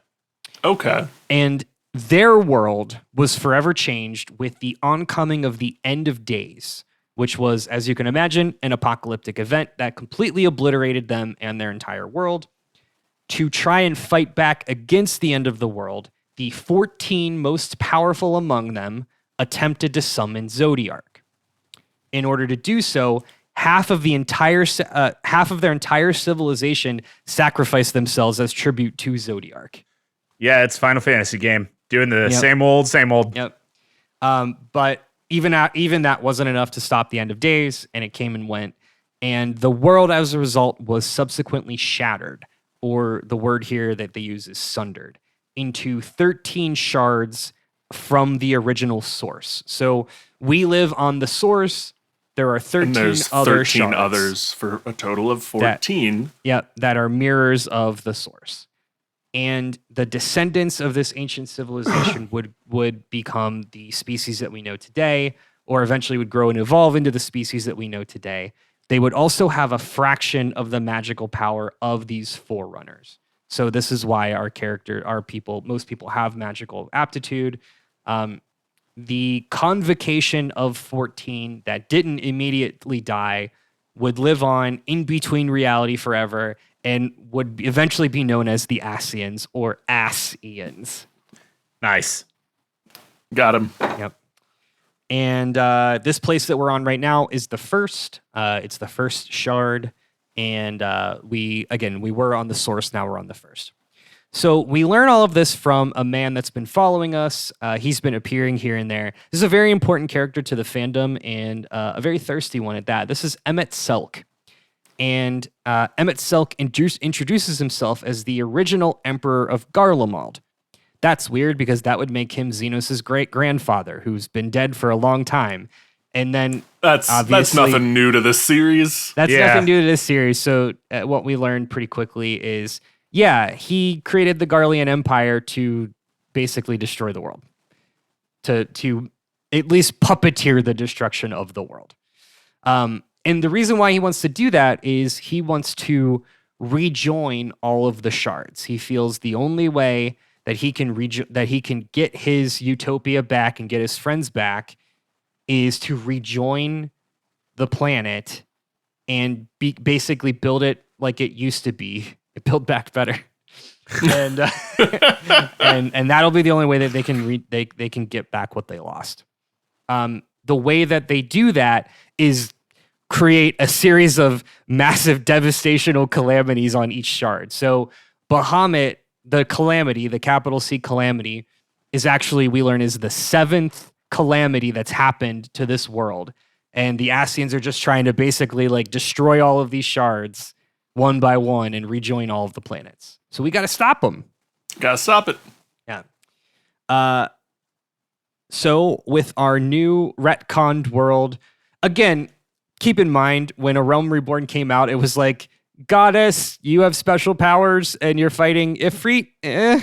So this was all like a massive retcon, a really good retcon, but a retcon nonetheless. And we've got our retcon, we've got our world building, we've got our defined antagonists. So we dive deep beneath the sea floor to find Emmett Selk's amalgam recreation of his lost city of Amarot. That was their empire. There we face off against his final realized form, which is the demigod Hades, because Greek gods. Once we bring back the darkness to the first, we return home to see that the end of days has now come to Eorzea. And we're going to roll credits here on Shadowbringers, but the story obviously isn't over because we've got 2 more expansions that I'm not going to cover today. So Endwalker goes through the end of days, and then Dawn Trail, where we're at now, is a completely new storyline that we don't need to get into. So that's FF14.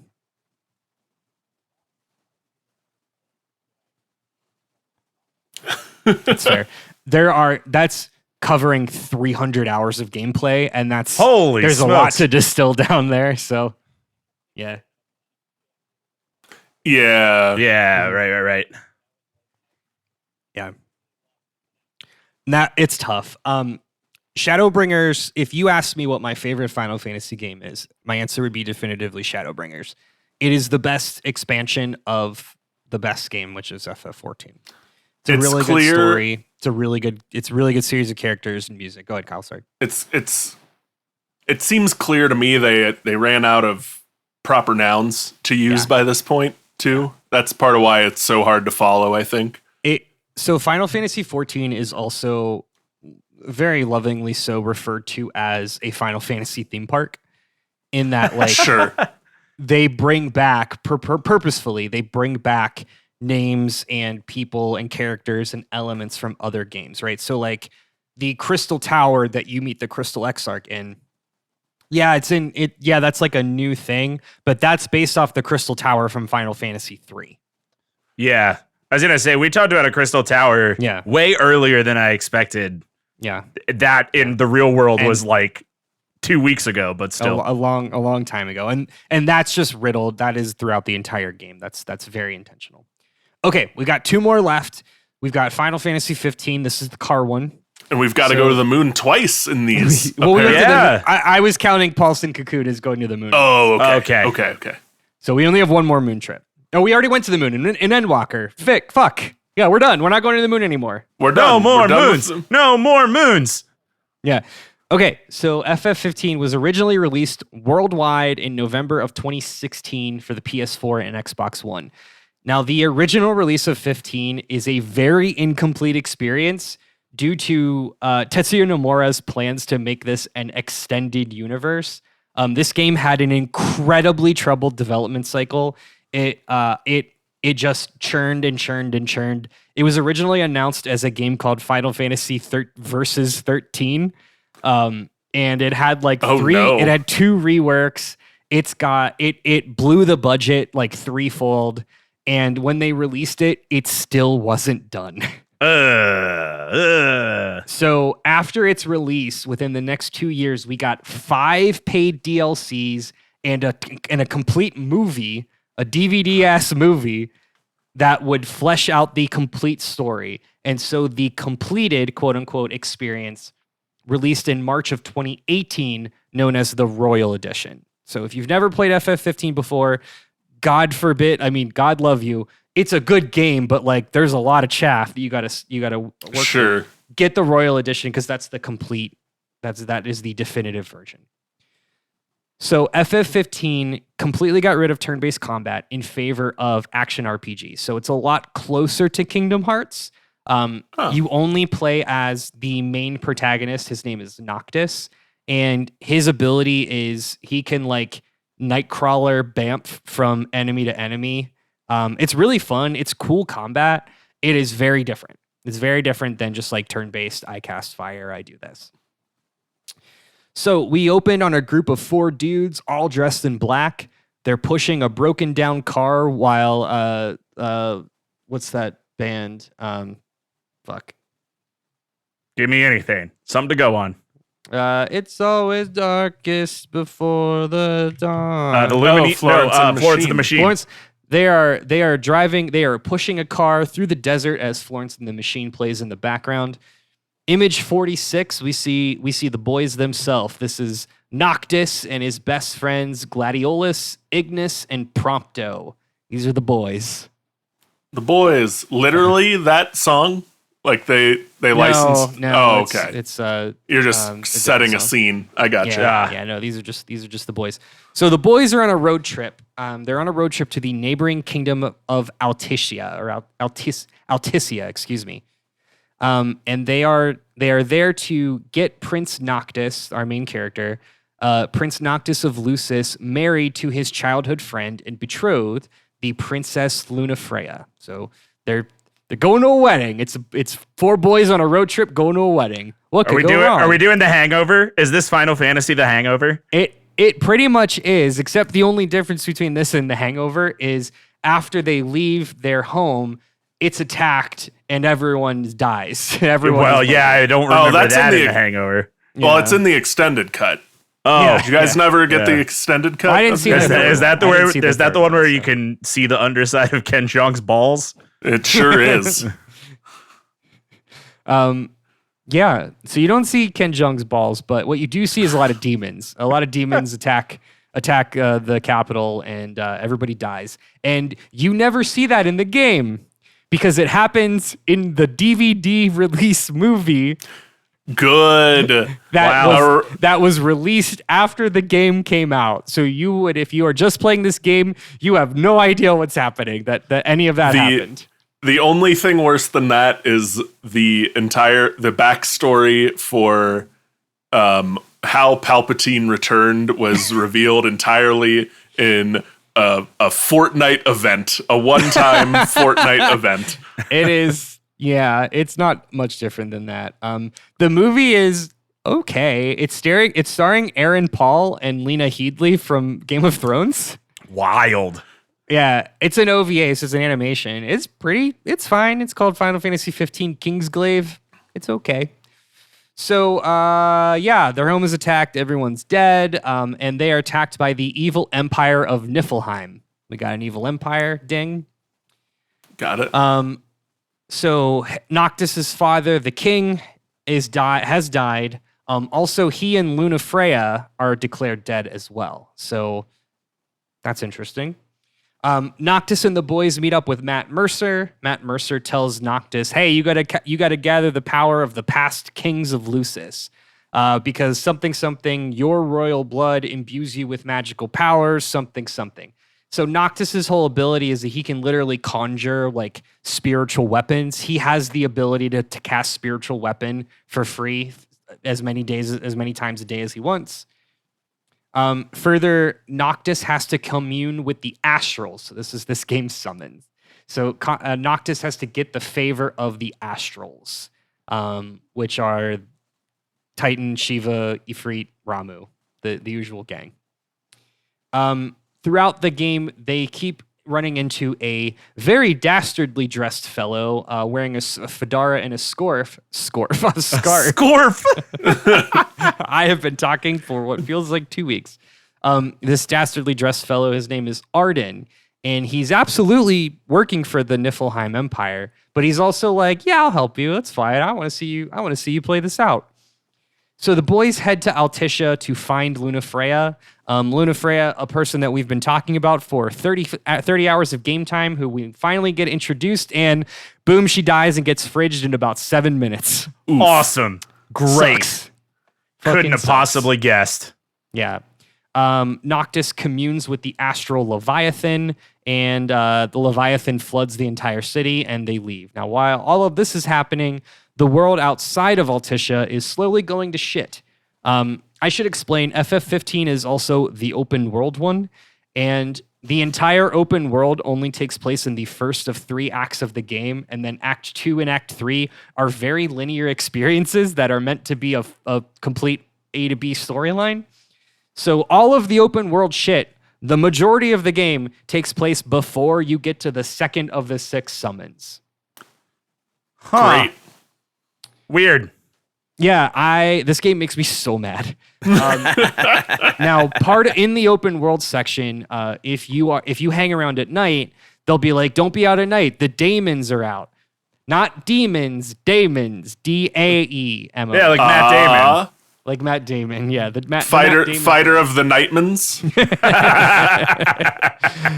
Yeah, so as the game progresses, the world slowly more and more turns to shit as the demons, I'm just going to say demons, the demons start to take over. Downtrodden at the loss of his fiancée and without anything else to lose, Noctis says, "Fuck it, we're going to Niflheim." And they do. So they take a train to Niflheim, and as they get closer to Niflheim, the nights get longer, and they see stronger and stronger demons, and the morale of the group continues to fray. At different points in Act 2 of the game, we just randomly lose key party members. There's literally a part where Gladiolus is like, "Hey, I gotta go on a boat. I'll be back later." This fucking game, dude. At one point, Prompto falls out of a train, and each of these were signal posts that like, "Hey, this is the DLC. Check out what happened to Gladiolus in the paid DLC." Yeah, right. They all got spin-off shows. And it sucks because like Gladiolus just shows up, is like, "Hey, did I miss anything?" He has a really low gravelly voice. It's stupid.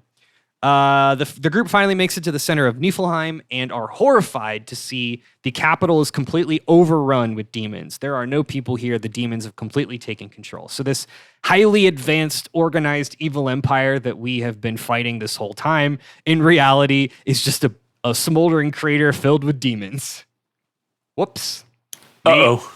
Yeah, now this is all the result of Arden, the Fedora man. We learned that Arden somehow is in charge of the demons and is the one who summoned them in the first place. And he plans to destroy the world. And he wants to do that with the power of demons demons and darkness and all kinds of evil stuff. The opposite of the power of friendship. That's correct, Kyle. Yeah. The opposite of friendship is demons. That's correct. Gotcha. And the only person that can stop him is us, Noctis. So Noctis and the rest of the boys infiltrate the now abandoned Niflheim Palace. One by one, they get separated, not for DLC reasons, just for plot reasons, until it's just Noctis left. And there, deep inside the palace, Noctis communes with the king of the Astrals, Bahamut. Bahamut says, hey, you are the chosen king. You're going to deliver the land from the demon scourge, but you got to cook first. So we do. Noctis awakens, weirdly enough, back on the shores of... he awakens on a beach back in the starting area of the game. So not in Niflheim, but back out near his hometown. And what we find is a nightmare apocalypse. Very much like when we awaken as Celis in FF6 and the world has ended, we awaken as Noctis and the world has ended. Also, he has a beard to show that time has passed. Good. Right. Good. And he finds the huddling masses of Lucis are all roaming the wastelands, fighting back the demons and just trying to survive. It is only night. There is no day.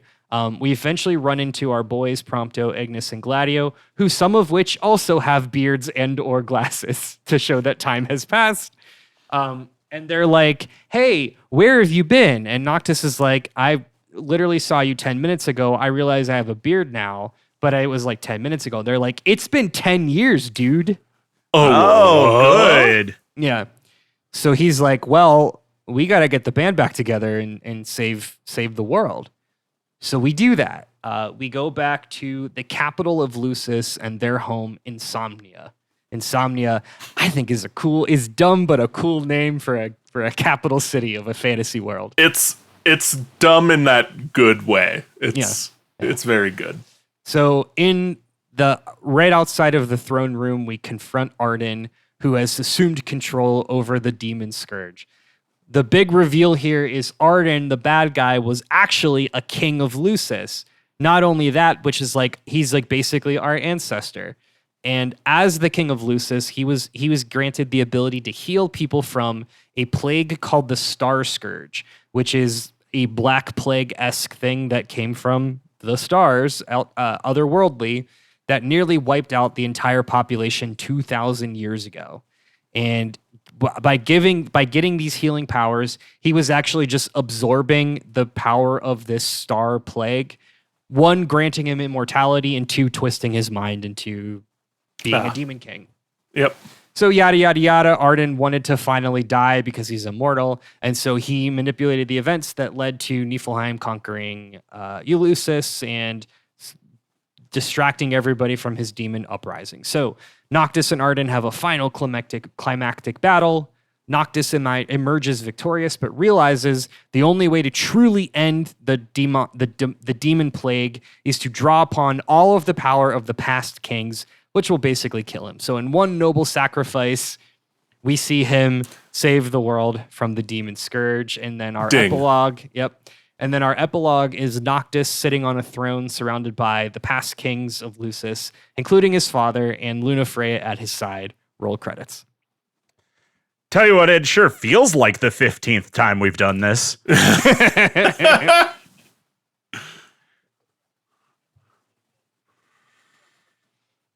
Yeah.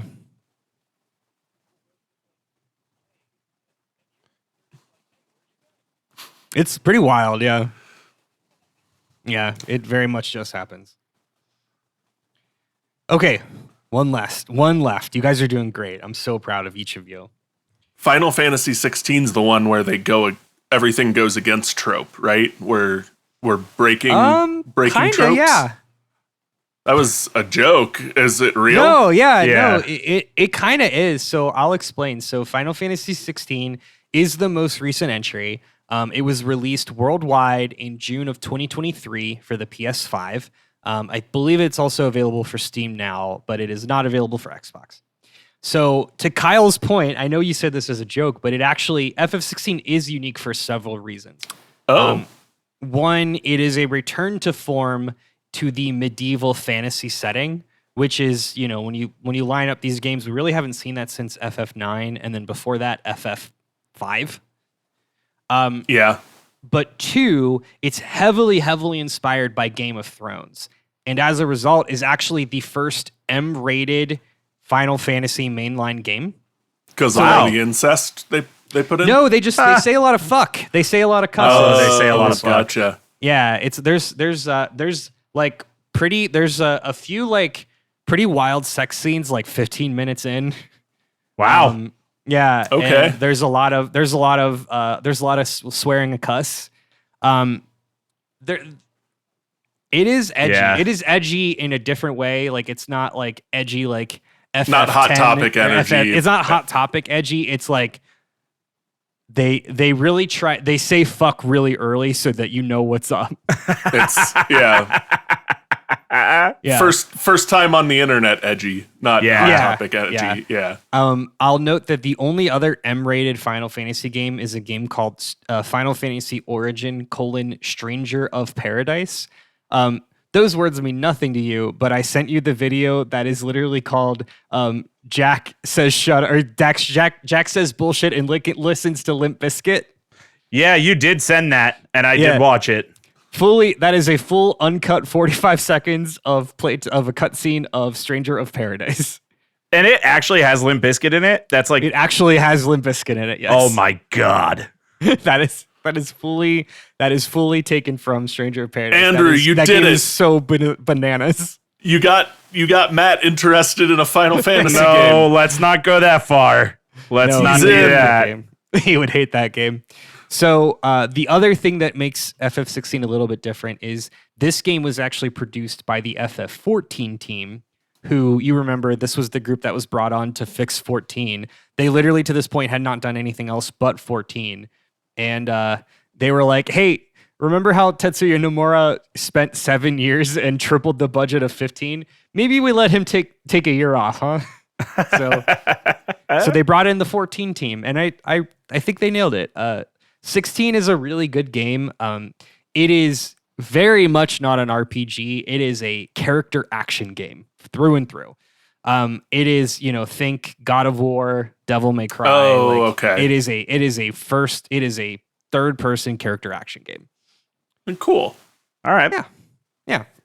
We are introduced to our main protagonist, Clive Rossfield, voiced by Ben Starr. Clive is the elder son of the Archduke of Rosaria, which is a small city-state within the larger kingdom of Valisthea, and that's where we are. They're the Starks, like through and through. They are the Starks.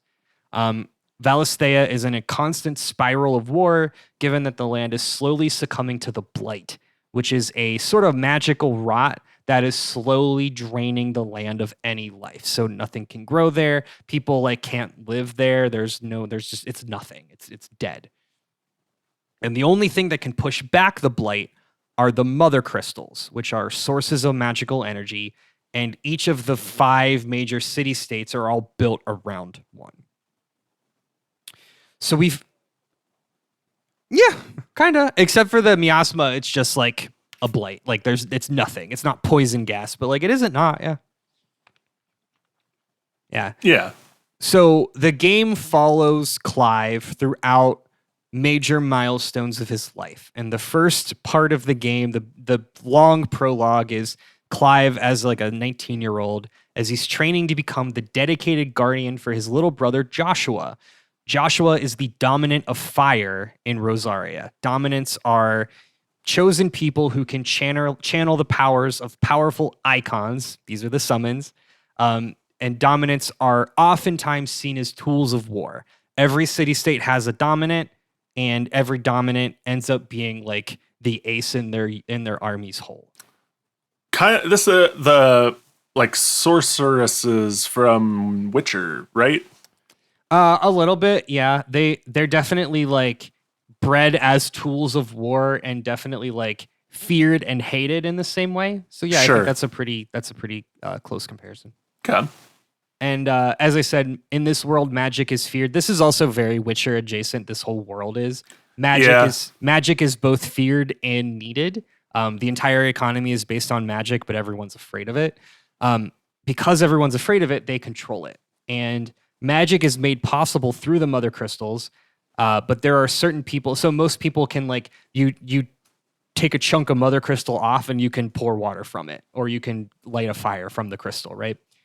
But there are certain people in this world that can perform magic without shards. They are known as bearers, and as a result of their innate magical aptitude, they are made second-class citizens.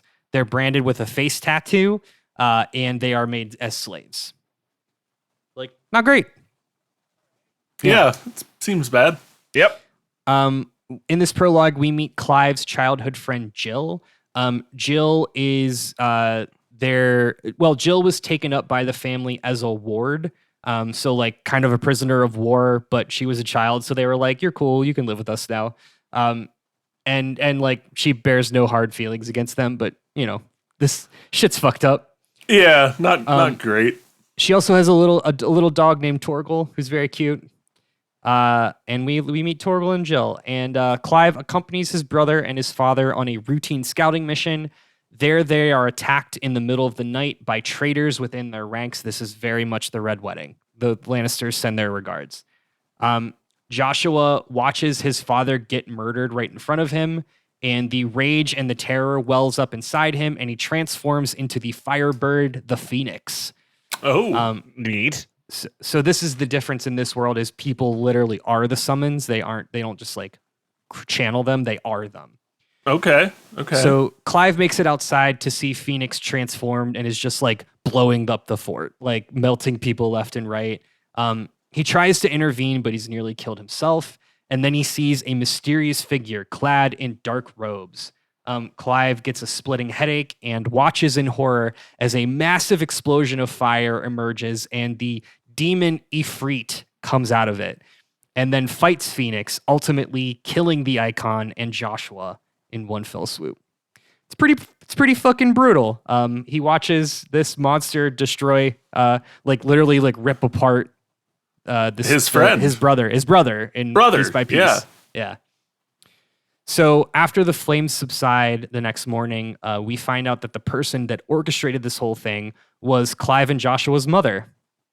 Sucks. Oh. Yeah. And we don't really know why. She just did. Clive is still alive, but in a coma. He is captured and sent to be a branded slave.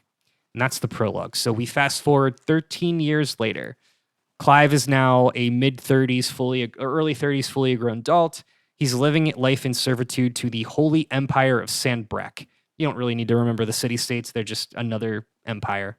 Not an evil empire, just another one.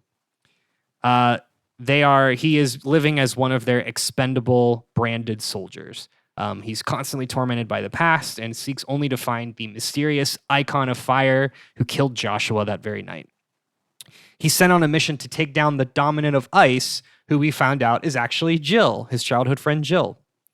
So she's also seen some war crimes of her own, and the two of them fight a bit until they realize who each other are. And then he defects from his service and protects Jill from the other soldiers. And then the two, as they are surrounded by soldiers, are rescued at the last minute by Sidolphus Telamon. Found him. Our sexiest Sid to date, may I add. Hey. Oh, good. Yeah, so far. Yeah. The book isn't over. So Sidolphus Sid Telamon also happens to be the dominant of lightning. Oh. Yeah, he's dope. Sid takes Clive and Jill to his hideout where he tells them that he and his group are trying to free bearers, they are on the right side of history. They are the anti-slave union, which is a good group to be in. I fully forgot they were called bearers, and I thought you said bears, and I was like, you're trying to free Bears. bears. Yeah, sorry. That's crazy. It's wild. Clive says, "Yeah, I'll help you, Sid, in return of finding the whereabouts of the icon of fire." So Sid and Clive track down another dominant, and they fight her as she's transformed into the wind icon Garuda. During the battle, also I should note for Final Fantasy XIV fans, because this was created by the FF14 team, there are a ton of nods, and when you fight Garuda, there's like they remix the Garuda's theme from 14 into like a medieval high fantasy version for 16 because it's the same composer and it's dope as hell.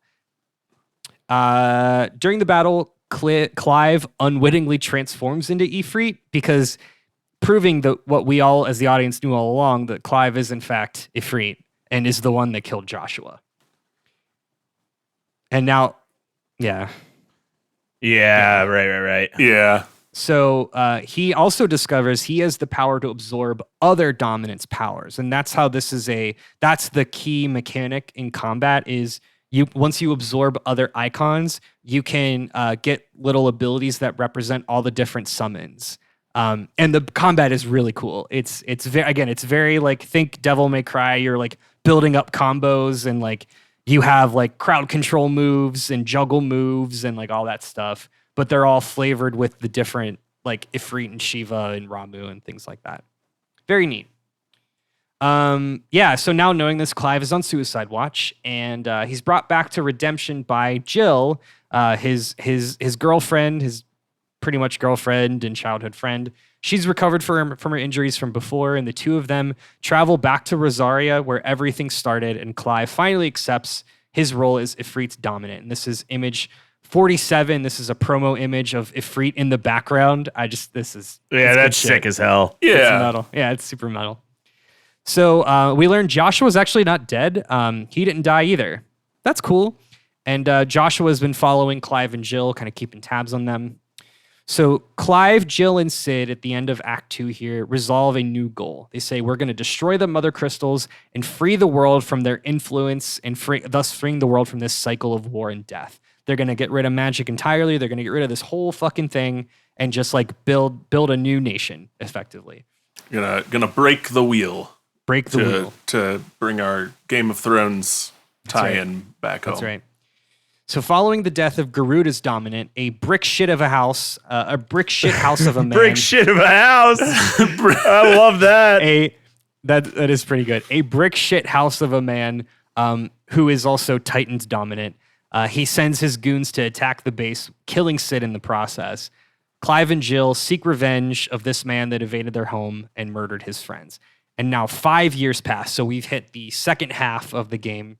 5 years pass, and Clive is operating as Sid. He's just calling himself Sid. He's rescuing bearers and looking for Sid's murderer all the same. He follows some clues and kills Titan, eventually avenging Sid's death. Clive and Jill continue to move across the land, destroying the remaining Mother Crystals, leading the entire country into near anarchy. Because again, the whole economy is based on magic. Part of this is also because Sanbreque, one of the empires, is trying to conquer other territories to expand their influence to have more crystal territory. Because that's the thing, right? All of these nations are warring for land that is still protected by the crystals. Clive eventually learns of, say it with me, an ancient alien civilization. There it is. Okay. There. Yep. So this ancient civilization apparently created the power of the icons as a tool for control. And he meets their emissary, a figure that calls themselves Ultima.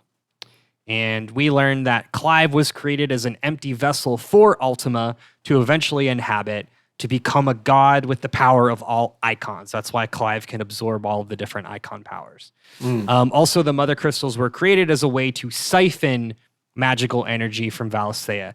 The crystals aren't protecting them from the blight. They are creating the blight. Beans. Yeah. So Clive rounds up the remaining dominants and the Mother Crystals and either fights them or bangs them on a beach, in Jill's case. Cool. Because they bang on a beach, and then she says, I'm going to give you my Shiva powers now. And he's like, dope. I'm Ben Starr.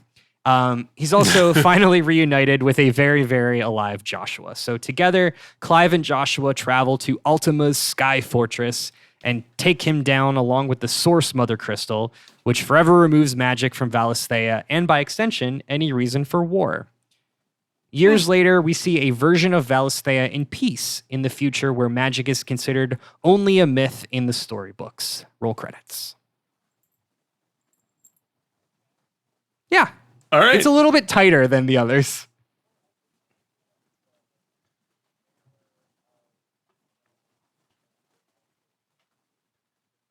Yeah. Yeah. Yeah. I like that. I've like it ending with and magic was forgotten. Makes it feel the most like the Final Fantasy. The Final Fantasy. Like it would be a good point for them to be like, that was the last one, and now any new one will be like in between the others or something. Or a reboot. Before fantasy. Yeah. First fantasy. My penultimate fantasy. It's my favorite adult superstore. So, as we've been doing, I've got a final batch of magic cards here to close this out, based on the modern era, and we're gonna start with Fang, Fearless Lassie, 2 and a black. Whenever one or more cards leave your graveyard, you draw a card and you lose 1 life. This ability triggers only once per turn. I'm only going to talk about these and then in relation to the next one, which is Vanille, Cheerful Lassie. 3 and a green. When Vanille enters, mill 2 cards, then return a permanent card from your graveyard to your hand. Their abilities aren't that impressive or that meaningful themselves, but together they balance each other out. That's the whole point. Yeah, they're different different vantage points, which I really That's dope.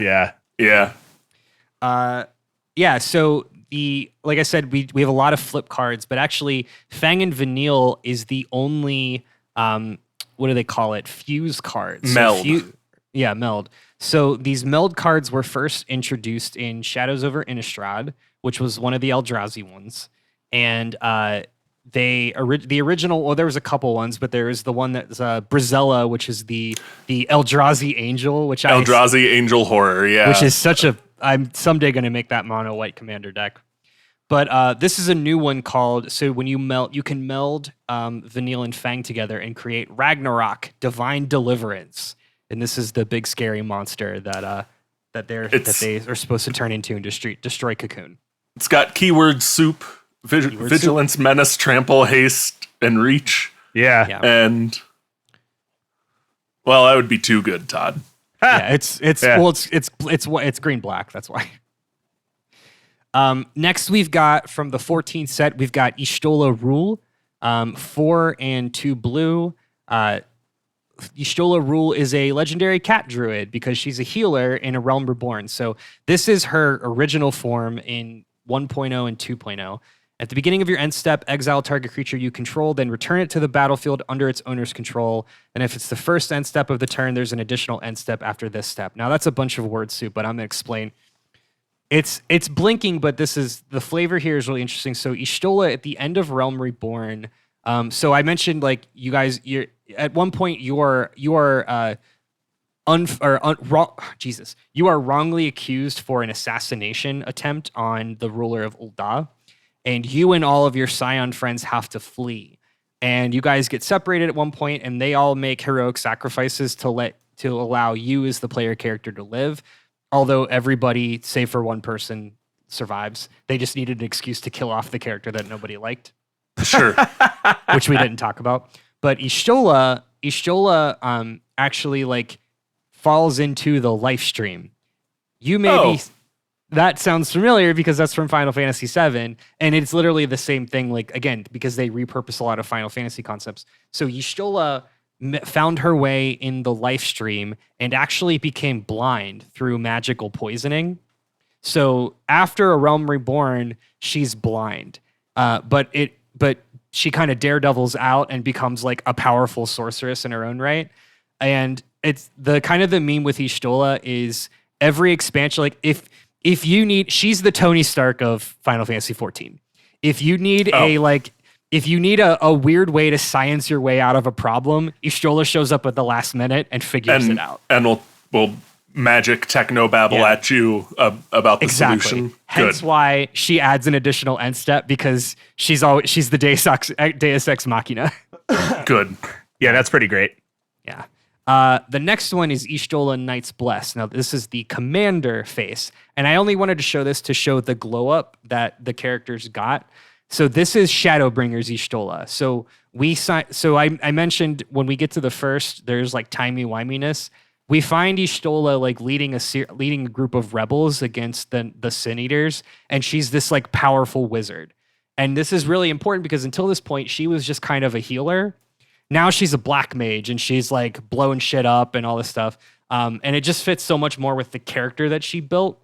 And they did that with a lot of the Scions. Is they kind of like, as their characters grew, they gave them newer and cooler jobs to kind of fit with their new personalities. Right on. Next, we've got Graha Tia. He is the side commander for the FF14 commander deck. We haven't talked about him, but we actually did because he is the Crystal Exarch. Yeah, so the end of Shadowbringers. So Graha Tia is a character that they used in the first 24-man raid during a Realm Reborn, which those words mean nothing to you, but 24-man raid is a particular end game event where people can go and queue in, and that particular raid was a series of dungeons themed around Final Fantasy III's The Crystal Tower. And that became a major fixture in the story to the point where they brought Graha Tia back as this Crystal Exarch. So what happened was Graha Tia in a different future came, like, basically witnessed the end of the world and attempted to Trunks himself back to save, like, Graha Tia lived in a world where you died.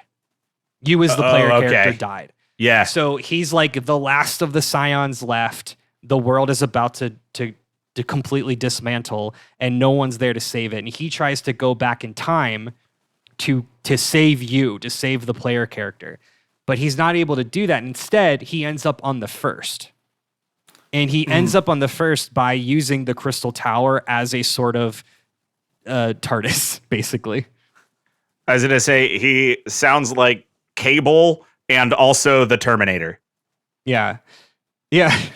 So Graha Tia's ability or his card reads as follows. Whenever you cast a non-creature spell, you may pay X life, where X is that spell's mana value. If you do, create a 1/1 colorless hero creature token and put X 1/1 counters on it. This is representing him basically siphoning all of his life energy into the Crystal Tower to fling himself back in time to connect with you, the player character. Nice. Cool. Someone remind me, was the Exarch in Office Drones also a Catboy? No, but I don't think so. Left out that detail. That was Jason Marvis, the acting president. But but that was a similar reveal in that, like, he was this character who knew you guys the whole time and had brought you there to help him save the world. Yeah. Very good. Yeah. Yeah. I'm good like that. Next we've got Emmet Selk Unsundered for 1 and 1 blue and black. Look at him. What a guy. He's so evil. Yeah. So this is him in the city of Amarat. This is the like amalgam, the fake city that he's created under, like, deep under the water. And this is a pretty big reveal when you wind up here. But his card text says as follows: when Emmet Selk enters or attacks, draw a card, then discard a card. At the beginning of your upkeep, if there are 14 or more cards in your graveyard, you may transform Emmet Selk. Oh, that is representing. It's double threshold. Yes, it's double threshold, but it's also representing the convocation of the 14. So the 14 people, his 14 Ascians that all sacrificed themselves to summon Zodiarch. And after they did so, they became these, like, they became Ascians. So he flips to become his current state, Hades, Sorcerer of Eld. During your turn, you may play cards from your graveyard. If a card or token would be put in your graveyard from anywhere, exile it instead, because he's all about bringing back his dead friends and loved ones. Cool. Yeah. Next, we've got Noctis, Prince of Lucis, is 1 in Esper. You can cast artifact spells from your graveyard by paying 3 life in addition to paying their other costs. That's because Noctis's whole ability is he can conjure the spirit weapons from past kings by siphoning his own life. That's pretty dope. I like that. That's really cool. It's pretty good.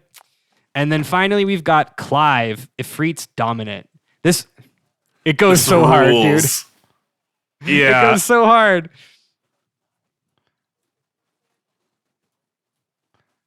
Mm-hmm. And again, there's not a lot of complexity here. It's mono red. When Clive enters, you can discard your hand, then draw cards equal to your devotion to red. So for 4 and 2 red, you tap and exile Clive, then transform it, and it transforms into Ifrit, Warden of Inferno. God, it's so good. And these are the 2 abilities that you have when you play as Ifrit. You're powered up. You can fight up to 1 target creature, and then add a shit ton of red mana and do extra damage, and then you transform back to Clive. Nice. Very cool. And I might. That's it. I need to get Clive. That's really cool. No, it doesn't, Todd. Clive doesn't belong anywhere. Got. He absolutely doesn't. He don't sully the name of Clive Rossfield with your fucking Alexios deck. So that's gonna do it. That's all of the material that I've talked at you guys plenty. We're about 6 hours all said and done in Final Fantasy.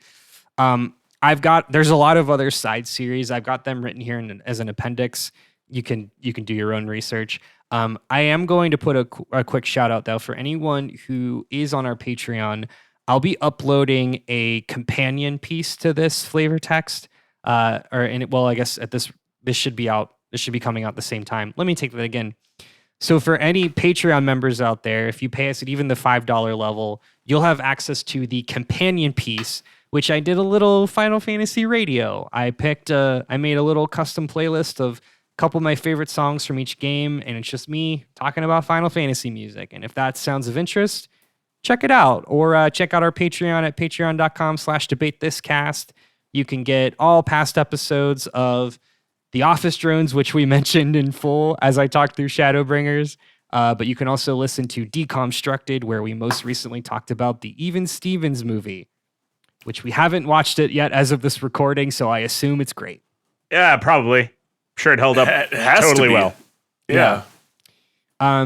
We've talked a lot about Final Fantasy. I've talked a lot. I'm going to stop talking. Guys, what are you thinking? Where you gonna, Matt, you gonna play one of these? Maybe all of them? Or yeah? No. Okay. That's all, really. I'll say this. Sorry, I didn't mean to cut you off, Todd. Yeah, I appreciate that. Like I said yesterday, I think you did a really good job condensing all this.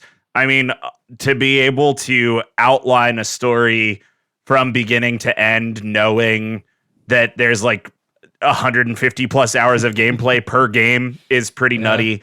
My personal opinion is that I hate it and it sucks, but I don't think that that's anything other than my own opinion. Like I definitely understand. It's not for you. Right. Yeah, it's not for me. And it's like trying to get my mom to play a Final Fantasy game. It's not for her. Yeah, exactly. I definitely do see like why somebody would play this, why you like it as much as you do. I never want to talk about Final Fantasy ever again. Yeah. Oh, too bad, Matt, because in a couple of weeks, it's all gonna be all that you see and hear. It's gonna be all that you see. I look forward to running my dinosaurs over whatever Final Fantasy schlock gets put in front of them. Yeah.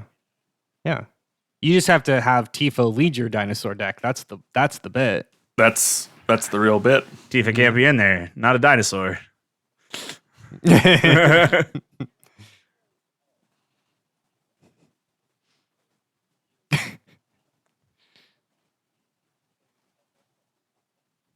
Yeah. Yeah.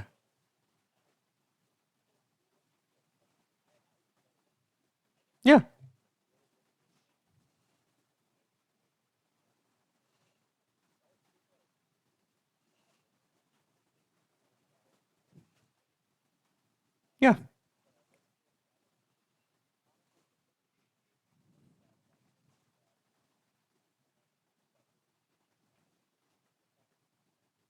Yeah.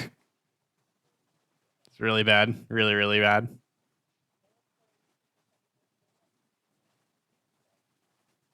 And not you can, you're just not gonna have a good time.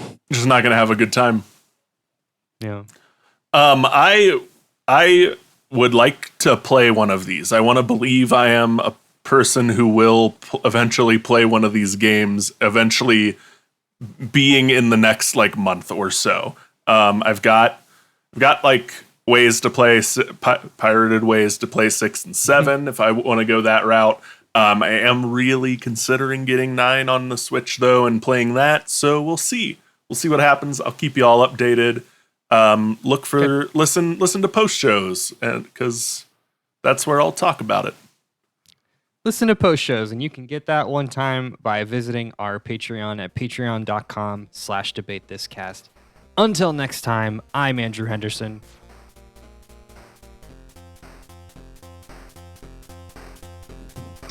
I'm Matt. Did it all for the Lucy. Yeah, the Lucy. Yeah, the Lucy. Cole. And I'm Kyle. This is a franchise with Clive and Jill in the same franchise as Y'shtola and Noctis. Grahatia. Harper. And we're saying thanks for debating with us. And if you think we're wrong, you can come fight us behind the swing sets, nerds.